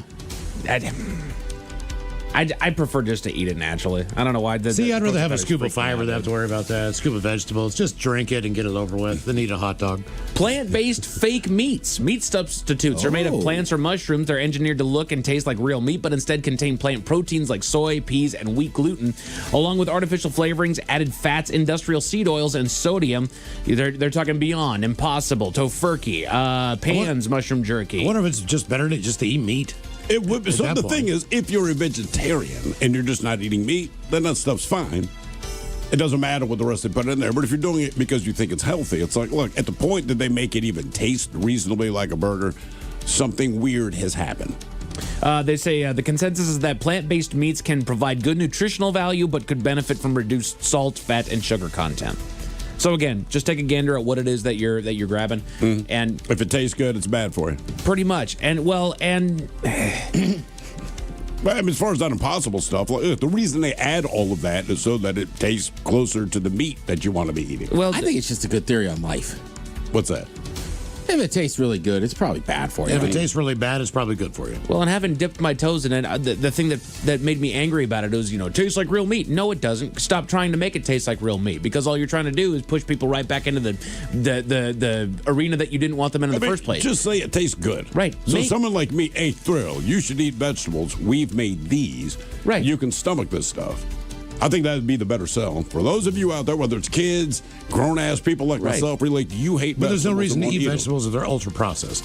Because then you're kind of defeating the purpose. Right. And when I say if it tastes good, it's probably bad for you, like, you still eat vegetables. Right. But, like, if it's a choice between that carrot or chips, like, you probably want to eat the chips, but you're eating the carrot because you're trying to be healthy. Exactly. There's a lot of cuisines that don't go for meat products. There's a lot of Italian and Mexican cuisine dishes that don't have a single lick of meat in it whatsoever. Bean burrito. Exactly. Right. Guess what? Have at it. Still delicious. Ultra-processed bread and buns. Most packaged breads are ultra-processed. They contain additives such as emulsifiers, vegetable oils, dough conditioners, preservatives, added sugars, or salts to improve their texture and their shelf life. That was a big problem that happened to our diet, is that shipping started going out there, grocery stores started getting more industrialized, and so things needed to last longer on those shelves, and preservatives the world over started coming out here. Well, I mean, a lot of it's just the size of the country. Absolutely. Right? So you perceive something as U.S. cuisine. Well, I mean, like I said, if you're growing it in Florida and we live in Washington State, that's 3,000 miles, it ain't getting here fresh. I mean, it's just not going to happen, right? So you do that kind of thing. Sweetened and flavored yogurts, protein dairy cups. Yogurts are often seen as a healthy treat, and they are one if you go for options without loads of added sugars, and these may be hard to find on the shelves. Even with those with organic and natural labels often contain excessive amounts of added sugar. Thankfully, that's changing. Sugar is organic. At least for the kids. This year, the Food and Drug Administration updated school nutrition standards. These limited added sugars in yogurt to 12 grams per 6 ounces. Toenails and hair are organic. So, I mean, it can say it does not mean it's healthy. It just means it's more natural. Correct. Yeah, I mean, just plain Greek yogurt. The worst ultra-processed foods in the American diet, I hate to say it, instant noodles and boxed mac and cheese. Oh, sure. Kraft mac and cheese is a diner staple for many American families.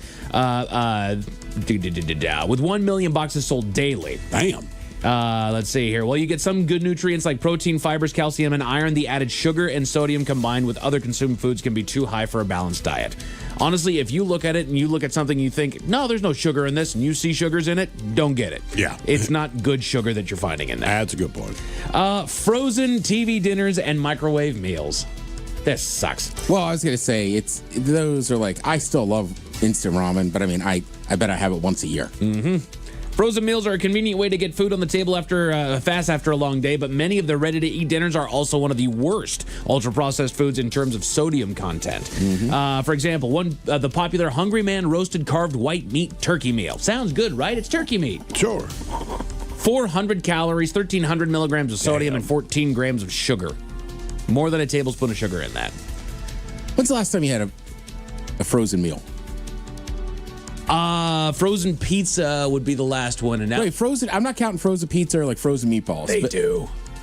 No. But I'm just asking, like, you're talking about the Hungry Man. I haven't. No. Like a frozen meal, no, a frozen thing. Like I said, dumplings, meatballs, pizza, sure, but not meat, potatoes, vegetables, and all that kind of thing. I think it was pre-pandemic.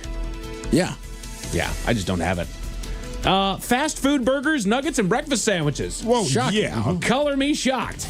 Fast food joints can be found on every other block in bigger cities and are often the only dining out option for miles in rural areas. Their food offerings are among the top ultra-processed foods to avoid because of low nutritional value. A study of almost 1,500 meal combos offered by 34 fast food and fast casual restaurants found that many combo meals exceeded the daily health limits for calories, sodium, and saturated fats. If you're going to eat there, it's got enough to be your only meal of the day. Right. So enjoy that. This is going to shock you. Worst ultra-processed foods in the American diet. Packaged sweet snacks. Oreos, Pop-Tarts, Snickers, M&M's, Twix, Kit Kat, Skittles, Haribo gummy bears. Doggone it. Yeah, I like those too. Drake's Cakes. Entenmann's Mini Muffins. Famous Amos Chocolate Chip Cookies. What are Drake's Cakes? Drake's is a brand, kind of like Edmonds. It's just kind of... Okay, all right. Right. Yeah. What do we have in like Philly and D.C.? Like Tasty Cakes.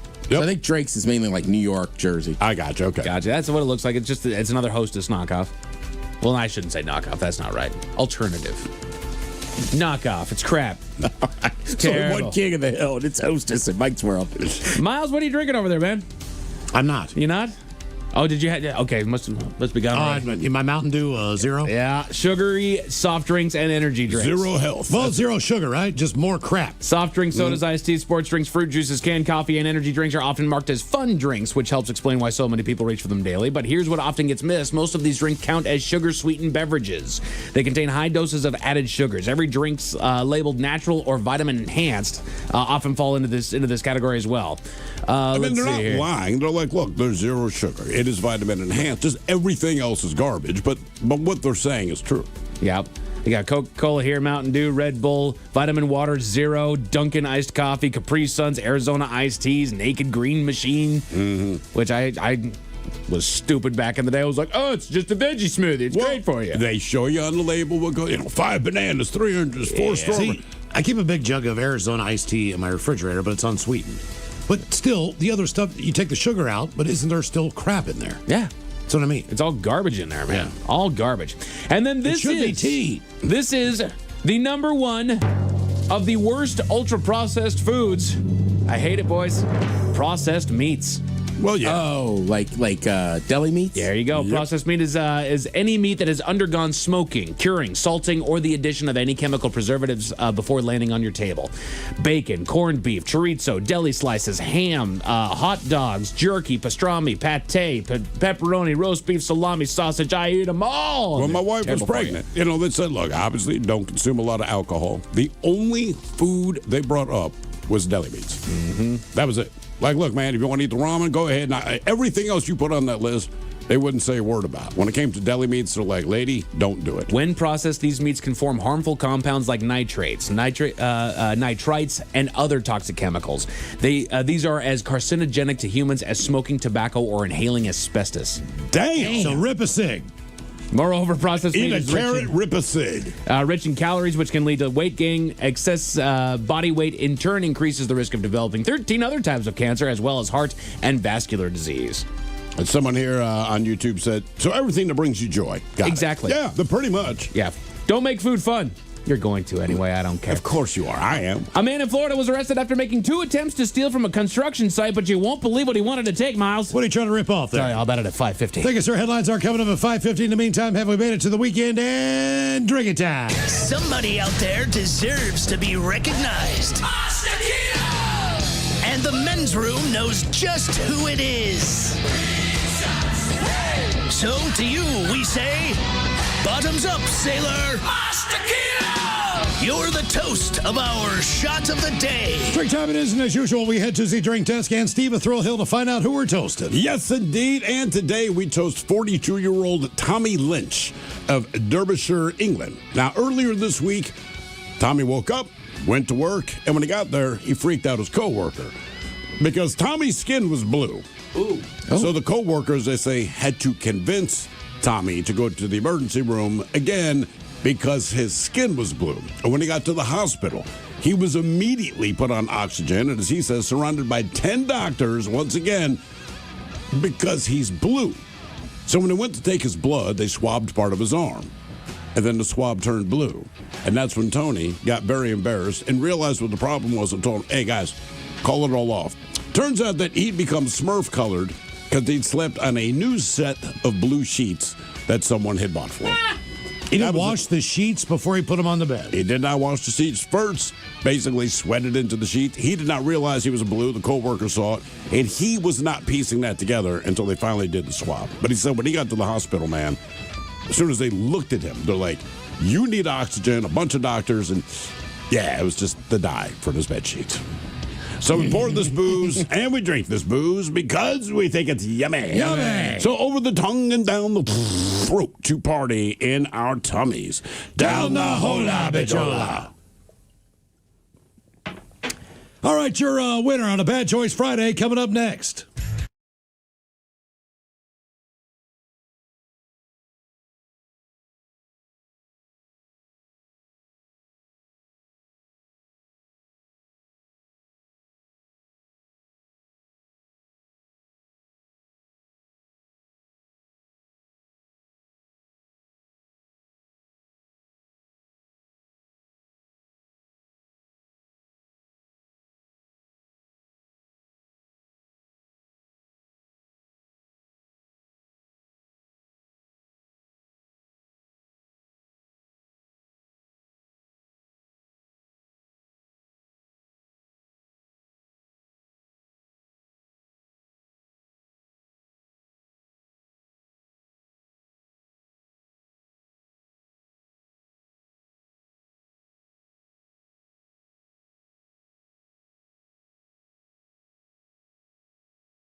From coast to coast and around the world. If it's not important, you'll hear it here, exclusively on Inaction News. Here now are Stone Ledbetter and Felix Foxworthy. Tonight, Lady Liberty wants to change her pronoun. But first, culinary experts are predicting new food trends this year, starting with functional food duos. A focus on pairing protein with fiber for maximum health benefits, such as whey-packed oat snacks or chickpea pasta. Yeah, I'm going to take a hard path on that one, Playboy. Okay, well, the food experts are also predicting global flavors and fusion. They say continued growth in South Asia, Turkish, Levantine, and new wave Japanese cuisines will be the new in thing. Okay, that sounds good. Was that your stomach? Yeah, man, that sounds good, and I'm hungry. Why didn't you eat anything? I went to the office fridge, man, but somebody already ate your lunch. I did, Felix. I ate my lunch. And what am I supposed to eat? Your own lunch! But I always steal and eat your lunch. I know that! I've asked you not to! Yeah, you really have, man, but we both know I don't listen. Now you've gone and eaten your lunch, and I'm sitting here getting hangry. Hangry? It's a combination of anger and hunger, Stone. I know what hangry is, Felix! I'm hangry every day because you keep eating my lunch! I'm asking you why you are hangry. Why wouldn't you just bring in your own lunch for a change? Okay, I didn't know I needed to, man. Now I'm hungry. I could eat a horse. Have you? Have I what? Eaten a horse. No, Bonnie, I have not eaten a horse. Do you want to? Eat a horse? Yeah. You said you were hungry and could eat a horse. Bonnie, do you have horse meat here at work? Not real horse meat, no. I have plant-based imitation horse meat. Plant-based imitation horse meat? Like Impossible Burgers? Yeah, but instead of Impossible, our company name is I Can't Believe It's Not. Like, I can't believe it's not butter? Yeah, but they only make their butter. My company has I Can't Believe It's Not Horse. You have a company that makes a product called I Can't Believe It's Not Horse. We also have I Can't Believe It's Not Alpine Dingo. Alpine Dingo? Yeah, there's tropical dingoes, desert dingoes, and Wangari dingoes. But the only one we could really nail the taste of was alpine dingo. That's why we have I Can't Believe It's Not Alpine Dingo. We also have I Can't Believe It's Not Galapagos Tortoise. I Can't Believe It's Not Capuchin Monkey. Capuchin Monkey? Bonnie, is there even a market for these flavors? Oh, sure. That's why we also have I Can't Believe It's Not Amazon River Dolphin. I Can't Believe It's Not Jack Russell Terrier. And our top seller, I Can't Believe It's Not Long Pig. Long pig. What is that? That like some really big hog or something? No, we offer I Can't Believe It's Not Long Pig for people who want to avoid intraspecific predation. Intraspecific predation. Intraspecific predation. It is the killing and consumption of an individual of the same species, Felix. Okay, I'm not following. Cannibalism! Long Pig is slang for people. I Can't Believe It's Not Long Pig is for the cannibal who wants to go vegetarian. I wanted to call them I Can't Believe It's Not People Nuggets, but we went with Long Pig instead. Okay, well, I'm not hungry anymore. Yeah, I think we should go to break. We will be back next hour. Thank you for watching. Please like and share this video. It helps us a lot. And be sure to subscribe to our YouTube channel and social media pages at Inaction News.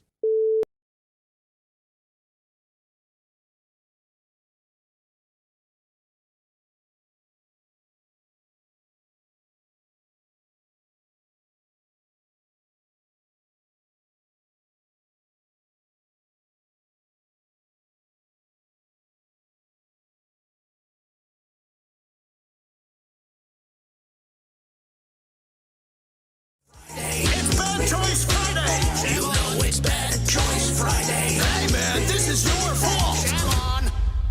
Today we celebrate a couple of weekend holidays on a Bad Choice Friday. Representing today, Friday the 13th, Stevie Wonder, the tune Superstition. Taking on what would be powerhouse Pie Day tomorrow, 3/14. Warrant and Cherry Pie. Mike, how was the voting? Because Miles was convinced. I'm absolutely shocked. Cherry Pie was going to take down Superstition. There is so much love for Cherry Pie in the doggone comment section of this frigging poll. And with a 60-40 split, we're listening to Superstition. And somebody's getting a brand new dollar in their G-string tonight. Yes, sir. Jesus.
news and thrill. 99.9 KISW. Now for all TV news all the time, it is time for TV Time with Ted.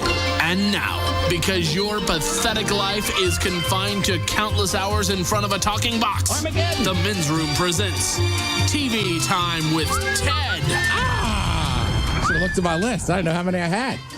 All right, your choices today. You got the Jimmys. Fallon and Kimmel. Seth Meyers.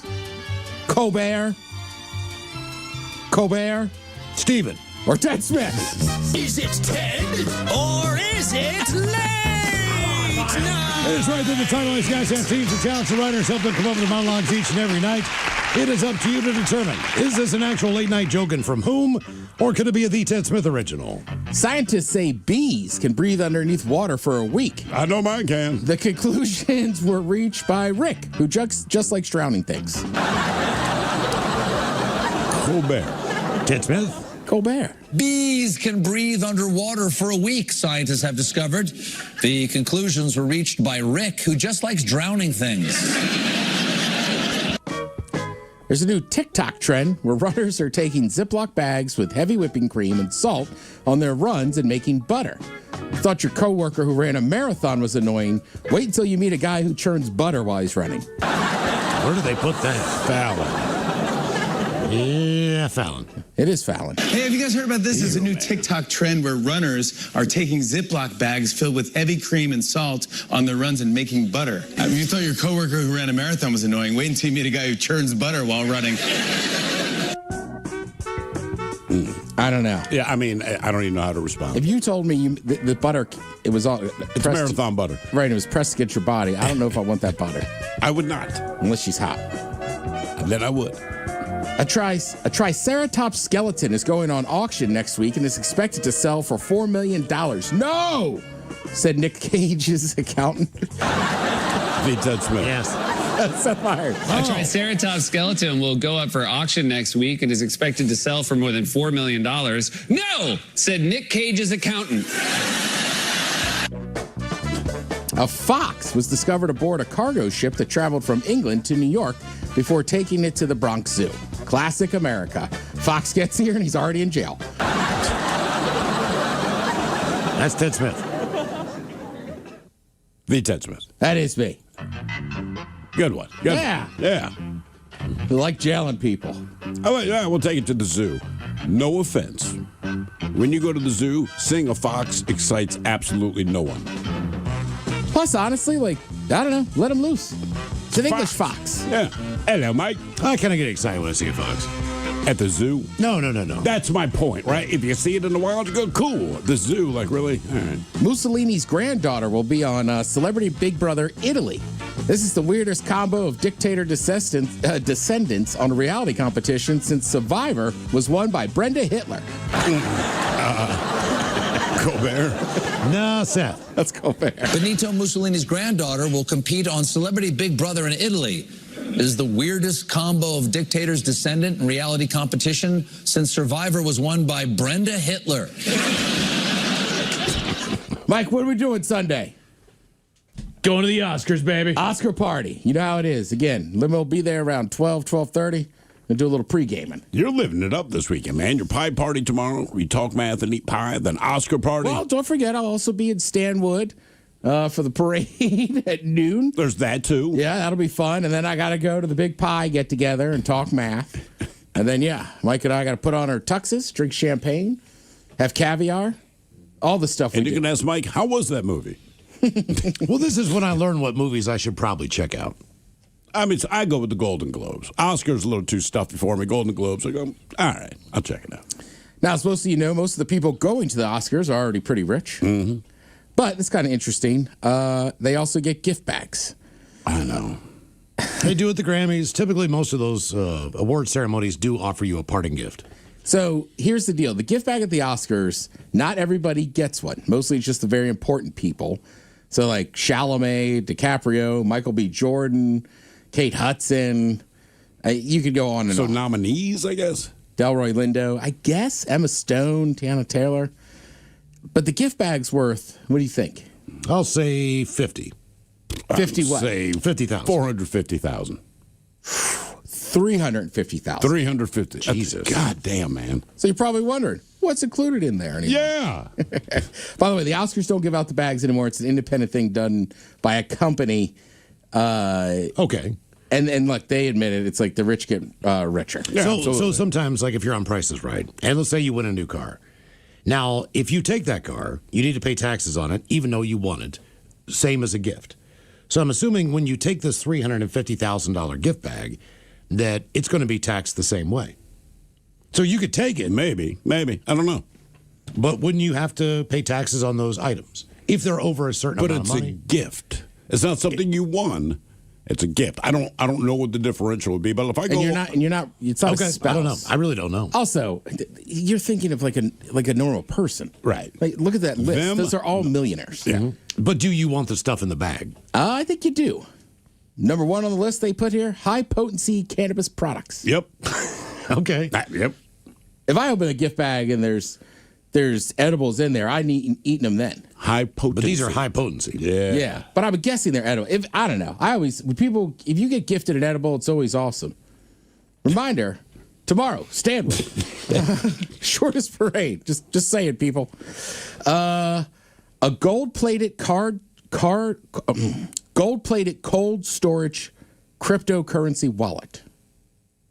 Okay. I'd have to get cryptocurrency wallet. A custom prenuptial agreement from celeb divorce lawyer James Sexton. Damn. Wow. Yeah. That's something. I know somebody that you could borrow his when he's a quarterback. Facial rejuvenation products. All right. Thank by you, this Gwyneth famous Paltrow. doctor. Yeah. Art Lipo Elite Body Sculpting Liposuction. I'm sure they will use it. Yeah. Yeah. So far, I just want the edibles, to be honest with you. Oh, I guess. I mean, I would take the other stuff. I don't need but the crypto edible- wallet, but Right. I go do Where are some they going to suck liposuction. any fat out of your body? Any fat on your body? I know, but there's people I know. You honestly, the only place I'm going to give this to you. Thanks. Don't read into it. Thanks. Jesus. No, seriously. Use this. Yeah, I don't know. I'd go and I heard it hurts, but What, lipo? yeah. Okay. A 10-day restorative reset in Sri Lanka. Really? So the people that can afford to do that, give them the freebie. Damn, man. An exclusive Arctic villa getaway in the Northern Lights view. I would do that. Yes. I follow this super fancy hotel and resort. I have never looked at the prices. I have no idea. But I follow them on social media, and that's their whole thing, right? Is like you wake up and there's a reindeer outside your window, and then you can see the Northern Lights all the time. Where's this located? I believe in Norway. I thought you said Brooklyn. Okay. Yeah. Yeah, we just put a reindeer outside of your window. That's chemical trails. Yeah. Well, and I like the idea of it, but that's just one of those things. Like I don't think I'll ever be there. So I'm imagining that realistically, I think that resort has to be like one of those places. I'm sure that it is. You got to plan it out. They got to get special vehicles to take you up there. And it's one of those things where like all the walls are windows, so, and then they have hot tubs and everything. You can go rally around in the snow and then go in your hot tub. All right, now let's talk about some interesting facts about the Oscars. The Academy Award isn't really named Oscar. What? The name has two different origin stories, but most are the most accepted one is that an Academy librarian once said the statue looked like her uncle Oscar. That is what I've heard. Yeah. Just made the comment and somehow it's stuck. Why not? I'd almost rather have Oscar the Grouch. It'd be cool if it What was an like Oscar. Aloysius. Where they've called it the Aloysiuses. If I won an Oscar, I think I would go on like a 4-day bender. Me, the Oscar, and my tuxedo. I would definitely go on a bender, man. Yeah, and I might shower and stuff, but I'm putting back on the tux, bow tie untied, so I think that's a cool look. Oh yeah, yeah. Yeah. And What's the over under on pictures from somebody at In-N-Out Burger who won on Monday? Low, because those Oscar parties, they generally they'll have it there. Now Patton Oswalt had a famous picture. I want to say of him with an Oscar. Yeah. But he was like by himself. But I think most of the people, I think people will be eating In-N-Out after the ceremony. Yes. Yes. But I think it'll already be at the ceremony. You're saying at an In-N-Out? Mm-hmm. I mean, after the fact. 3 o'clock in the morning, whatever. 2 o'clock in the morning. Maybe. Well, I mean, look, those people do spend a lot of time crash dieting and stuff before they go do that. Mm-hmm. So they can get into those dresses and whatnot. As I say, here's the fun facts about the Oscars. John Williams is the GOAT, the legendary composer of scores, including Star Wars, Jurassic Park, Jaws. Only person nominated 7 consecutive decades, beginning in 1968. Also holds the record for most nominations for a living person with 54. How many has he won? He's been nominated 54 times. Say 12. 3. 5. 5. Wow. Mm-hmm. Okay. Winners cannot sell their Oscars. They have signed an agreement saying they will only sell it back to the Academy for $1. That goes to their heirs as well. For $1. So you can't pawn an Oscar. You could give it to your heirs, but you can't sell it. Right, but the heirs can't sell it either. Okay. Right? But what if you won an Oscar, but you gave it to me? We're not related, all right? You can't sell it. Can I sell it? I don't believe so. Really? Okay, so... I think it's kind of one of those things. It's like with Rolls Royces, right? They say that they never break down. Right. Because if they do, they pick it up and put a tarp over it. So you will never see a Rolls Royce on a tow Getting truck. towed, correct. So I think it's probably one of those things, like you can never get an Oscar unless you win one. So you're right. I guess if somebody gifted you one, I mean, you're what dying. kind of person It's you in got to your be to will. get gifted awards, though? Keeping that one in the family. Oh, more than likely. But if you have no family, leave it to your buddy. Look what I did. Man, that'd be tough to give away your Oscar. Well, especially if you can't get money on it. This should come as no shocker to anybody, but an actress of the 40s is the reason acceptance speeches are timed. Greer Garson. She just wouldn't shut the hell up, was she? She droned on for so long when she won in 1944 that the Academy said, all right, we got limits on this. Wow. Selfish bitch. His other people need award. Do we know what she won for? I don't know. Probably like Best Actress in a Silent Film. Sound engineer. Right. I will. In her defense, people say it's the longest speech ever. But honestly, they've done the research. Hers was 5 minutes and 30 seconds. Adrian Brody broke the record last year at 5 minutes and 40 seconds. You wouldn't do it now, but like if somebody younger won an award and they would get panned and everything, they're a bad sport, I would like them just get up there and be like, suck it. I won this. Like, I'm 23. It's mine. I'm the best. This is my time. Right? Worked on this film for 2 years. Give me 5 minutes. And at this point, it's not me saying, it's the Academy. Yeah. Guys are and it's losers. weird is we don't really mind in sports. You know, if somebody's like, I'm the best. And you're like, yeah, he is the best. But you're right. Like if Chalamet wins and does that, people are like, can you believe that? Like, good for him. Yeah. I mean, I'm a fanboy, but maybe he is the best. There used to be only 12 categories. Now there's 24. The statue's surprisingly heavy. 8.5 pounds to be exact. Wow. 13.5 inches tall. They're solid bronze and plated with 24 karat gold. Shortest performance to win an Oscar. Best Supporting Actress in 1976 for a movie called Network, even though she was only in it for 5 minutes and 2 seconds. Damn. Who got that? Patrice Straight. Never even heard the name. She's only been on screen for 5 minutes. Hey, it must have been a hell of a performance. That's what I'm saying. Let's see. Again, reminder, we'll be up at Stanwood tomorrow for the shortest parade. Yep. Parades, I think things open at 10. Yes. There's some booths and stuff. And then the parade is actually starting at noon sharp. That is correct. Showdown. Be there at noon. And then also tonight, go home and watch, hopefully, USA beat Canada in baseball. Since we got hockey, we can't give them baseball. Thank you, Tim. We appreciate it. You're listening to The Men's Room.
From coast to coast and around the world. If it's not important, you'll hear it here.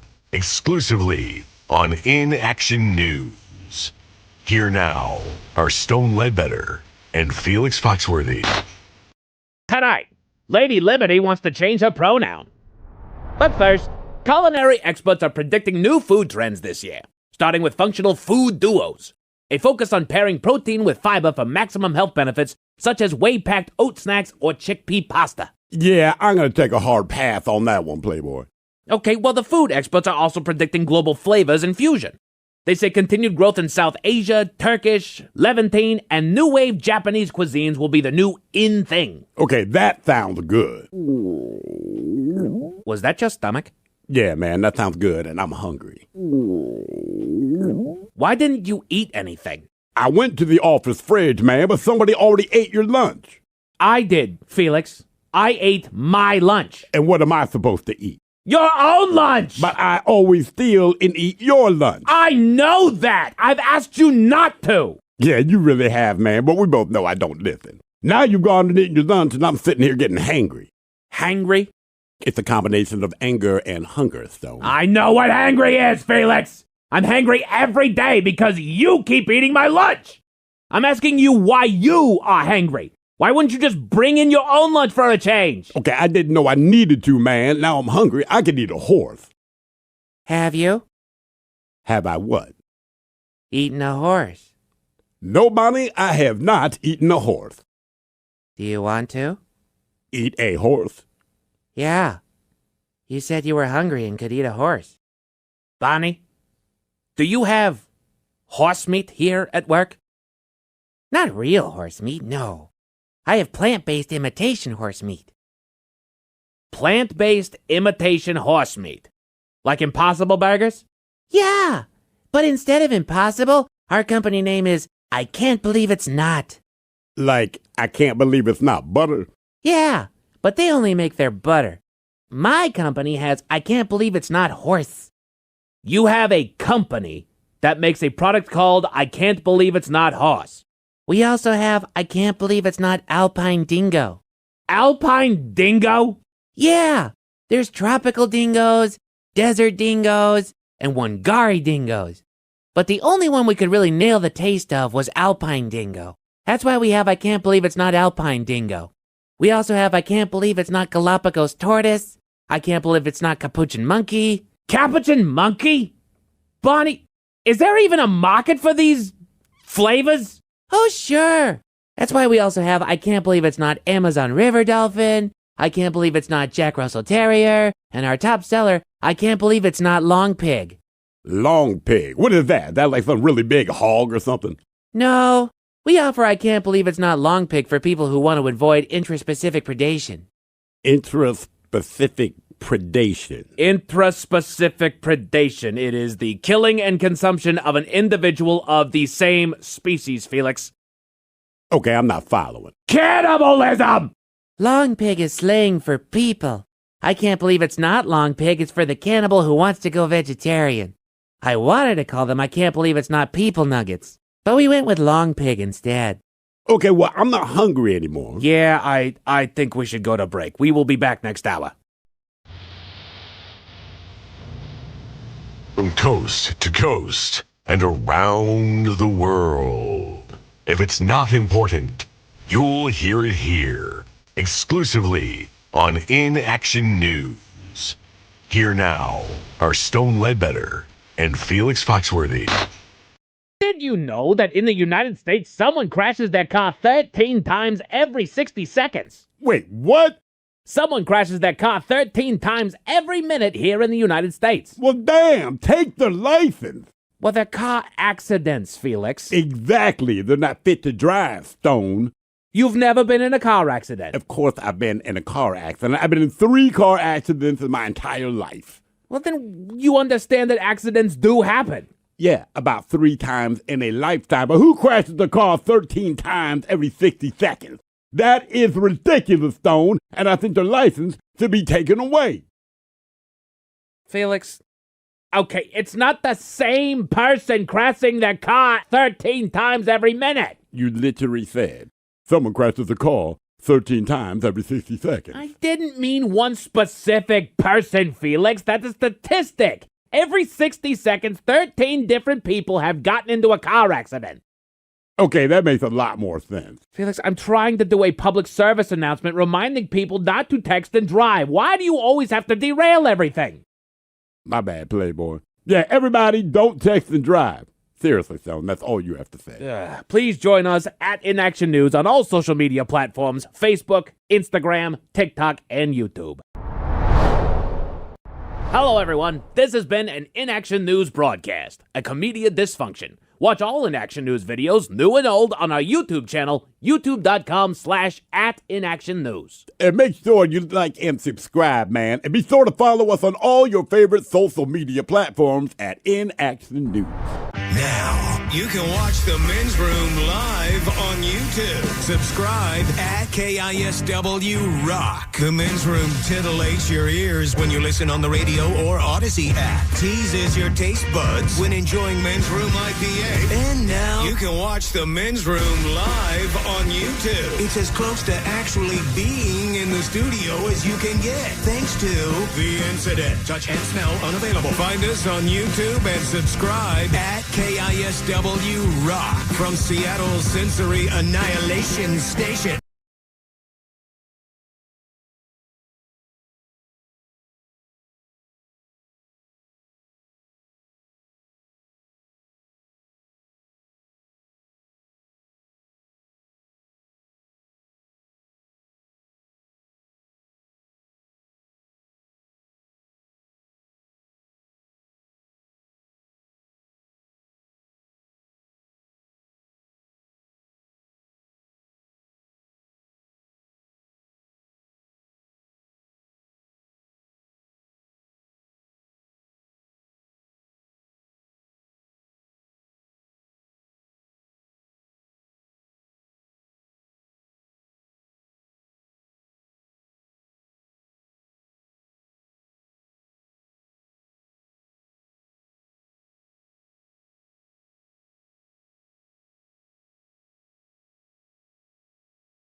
With Miles and Thrill. Now, let's see what's happening in the real world. All right, here we go. Florida priest gets $500,000 in fines for giving homeless people food.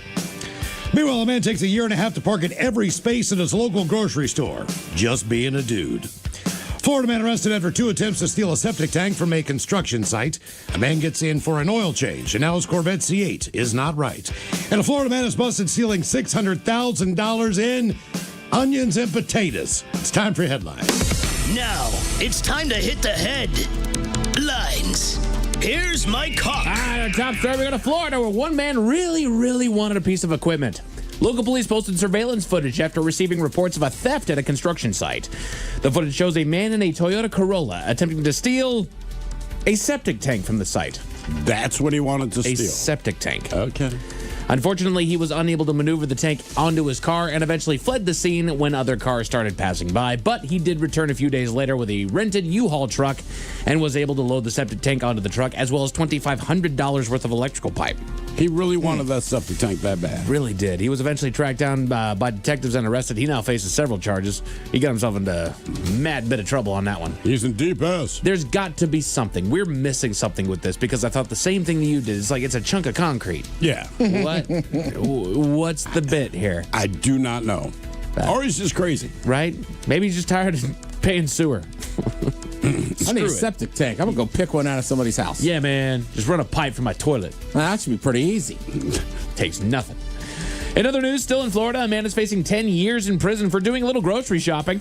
The story goes that he used a company's name and email signature block to send messages to victim companies requesting produce. He then reportedly diverted the produce to a new location while shipments were en route and never paid the companies. There was an earlier case where another case where he gave companies false documentation that led them to believe that he had prepaid for the produce when he had not. All of which leading to $600,000 in stolen produce, mainly potatoes and onions, like Miles said. What do you think he was making? I mean, it's a great combination. Where's he selling it? Who's he selling it to? He's got to be selling, but the thing is that I feel like potatoes and onions are some of the cheapest and longest lasting produce that you can get. They are, but if you can find a little mom and pop that they can just undercut the grocery store. That's right. Like I said, for years, there was a little convenience store around the corner from my place when I lived in Greenwood. Okay. And we were just shot to like batteries, shaving cream, razors, all that, light bulbs, you name it. All that stuff was just cheaper than the Safeway down the road. About 2 years later, we found out that the mom and pop store were hiring homeless people to steal from Safeway, including stuff like laundry detergent, right? Super overpriced or whatever. But we were like, oh, dude, this store's great. Yeah, they got busted by the cops. It is reopened under new ownership. But now you can still buy the same products, but they are the same price as the Safeway down the street. Yeah. This place is amazing. Oh, every time I'm like, God damn, look how cheap everything is. Because it's hot. A man in Texas took his car in for an oil leak, and it ended up getting a bit worse. He had just bought his 2024 Corvette C8 Z06 from a local dealership about a week ago, and it was in mint condition, just 3,000 miles on the odometer when he drove it off the lot. But he did notice an oil leak, and he took it into to the service shop where they put it onto the lift to have a look. But unfortunately, something went completely wrong in the shop, and the car tumbled off of the lift, smashing onto the ground.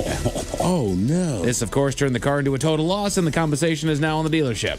Or at least it should be. Ooh, that is brutal, man. Yeah. Enjoy that. The little oil leak. Yeah. Just for a little reference here. Let's see. There you go. There's a Z06. 24 Corvette Z06. $139,000. Oh, damn, man. Yeah. He's having a bad day. He's not having a good day at all. So that's fun. We now turn our attention to Kenya, where local authorities say they've busted an alleged repeat player in a booming niche wildlife trade, live queen ants. All right. They arrested a man from China after his bag was screened and turned up more than 2,000 live queens that were bound for China. Apparently, the species. About the same. Yes. Apparently, the species that he was trafficking is popular. That's how they found him, Mike. Collectors in Europe and Asia. They wouldn't keep quiet in the damn bag. Just partying it up, down it. Well, Pink Pony Lounge was on repeat. Yeah, that's a Big Pony Club. Yeah. Still thinking about where I'm spending my dollar tonight. By the way, Miles, you owe us dollars. I know that. Pink Pony I'm well aware. Lounge. Thanks for voting for Warrant. Go get it, buddy. Go get it. But just in case it starts with a bad taste in your mouth. Thankfully, there's good news. We go to the UK where one man had entirely too much time on his hands. He had already made headlines a while back after he got bit by the whimsy bug and set on an mission to park in every parking space at his local grocery store. Be careful of the whimsy bug. He mapped the spaces using satellite images and only kept the handicapped and motorcycle spaces out of the challenge. He then spent the next 6 years attempting to park in every space on his weekly trips to the store. But now he's recently moved, which presents a brand new opportunity to fire the challenge back up. Luckily, this one took considerably less time as he was able to complete the task in just a little over a year. Do you think he's married? I'm saying no. I think he yes. is. Yeah. Yep. He is. That's exactly why he did this. Yes. He's bored. Yeah. I just got to go to the grocery How do store. I make this entertainment? On one more on a positive Friday, sad news in Nebraska as a rancher who once guarded Nazi war criminals passed away last month after suffering a head injury. But a fun fact about the 100-year-old World War II vet, he was also an organ donor, and after his passing, his liver was deemed fit for transplant and recovered in what folks could believe could make him the oldest recorded organ donor in U.S. history. He must have been incredibly healthy, too. That's right. Wild. So how would you feel if it's like, hey, man, my dad's getting that organ donor of the lake.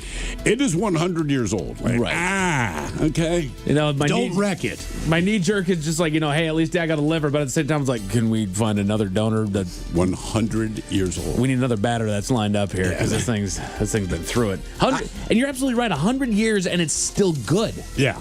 We could still That's put it in wild. somebody.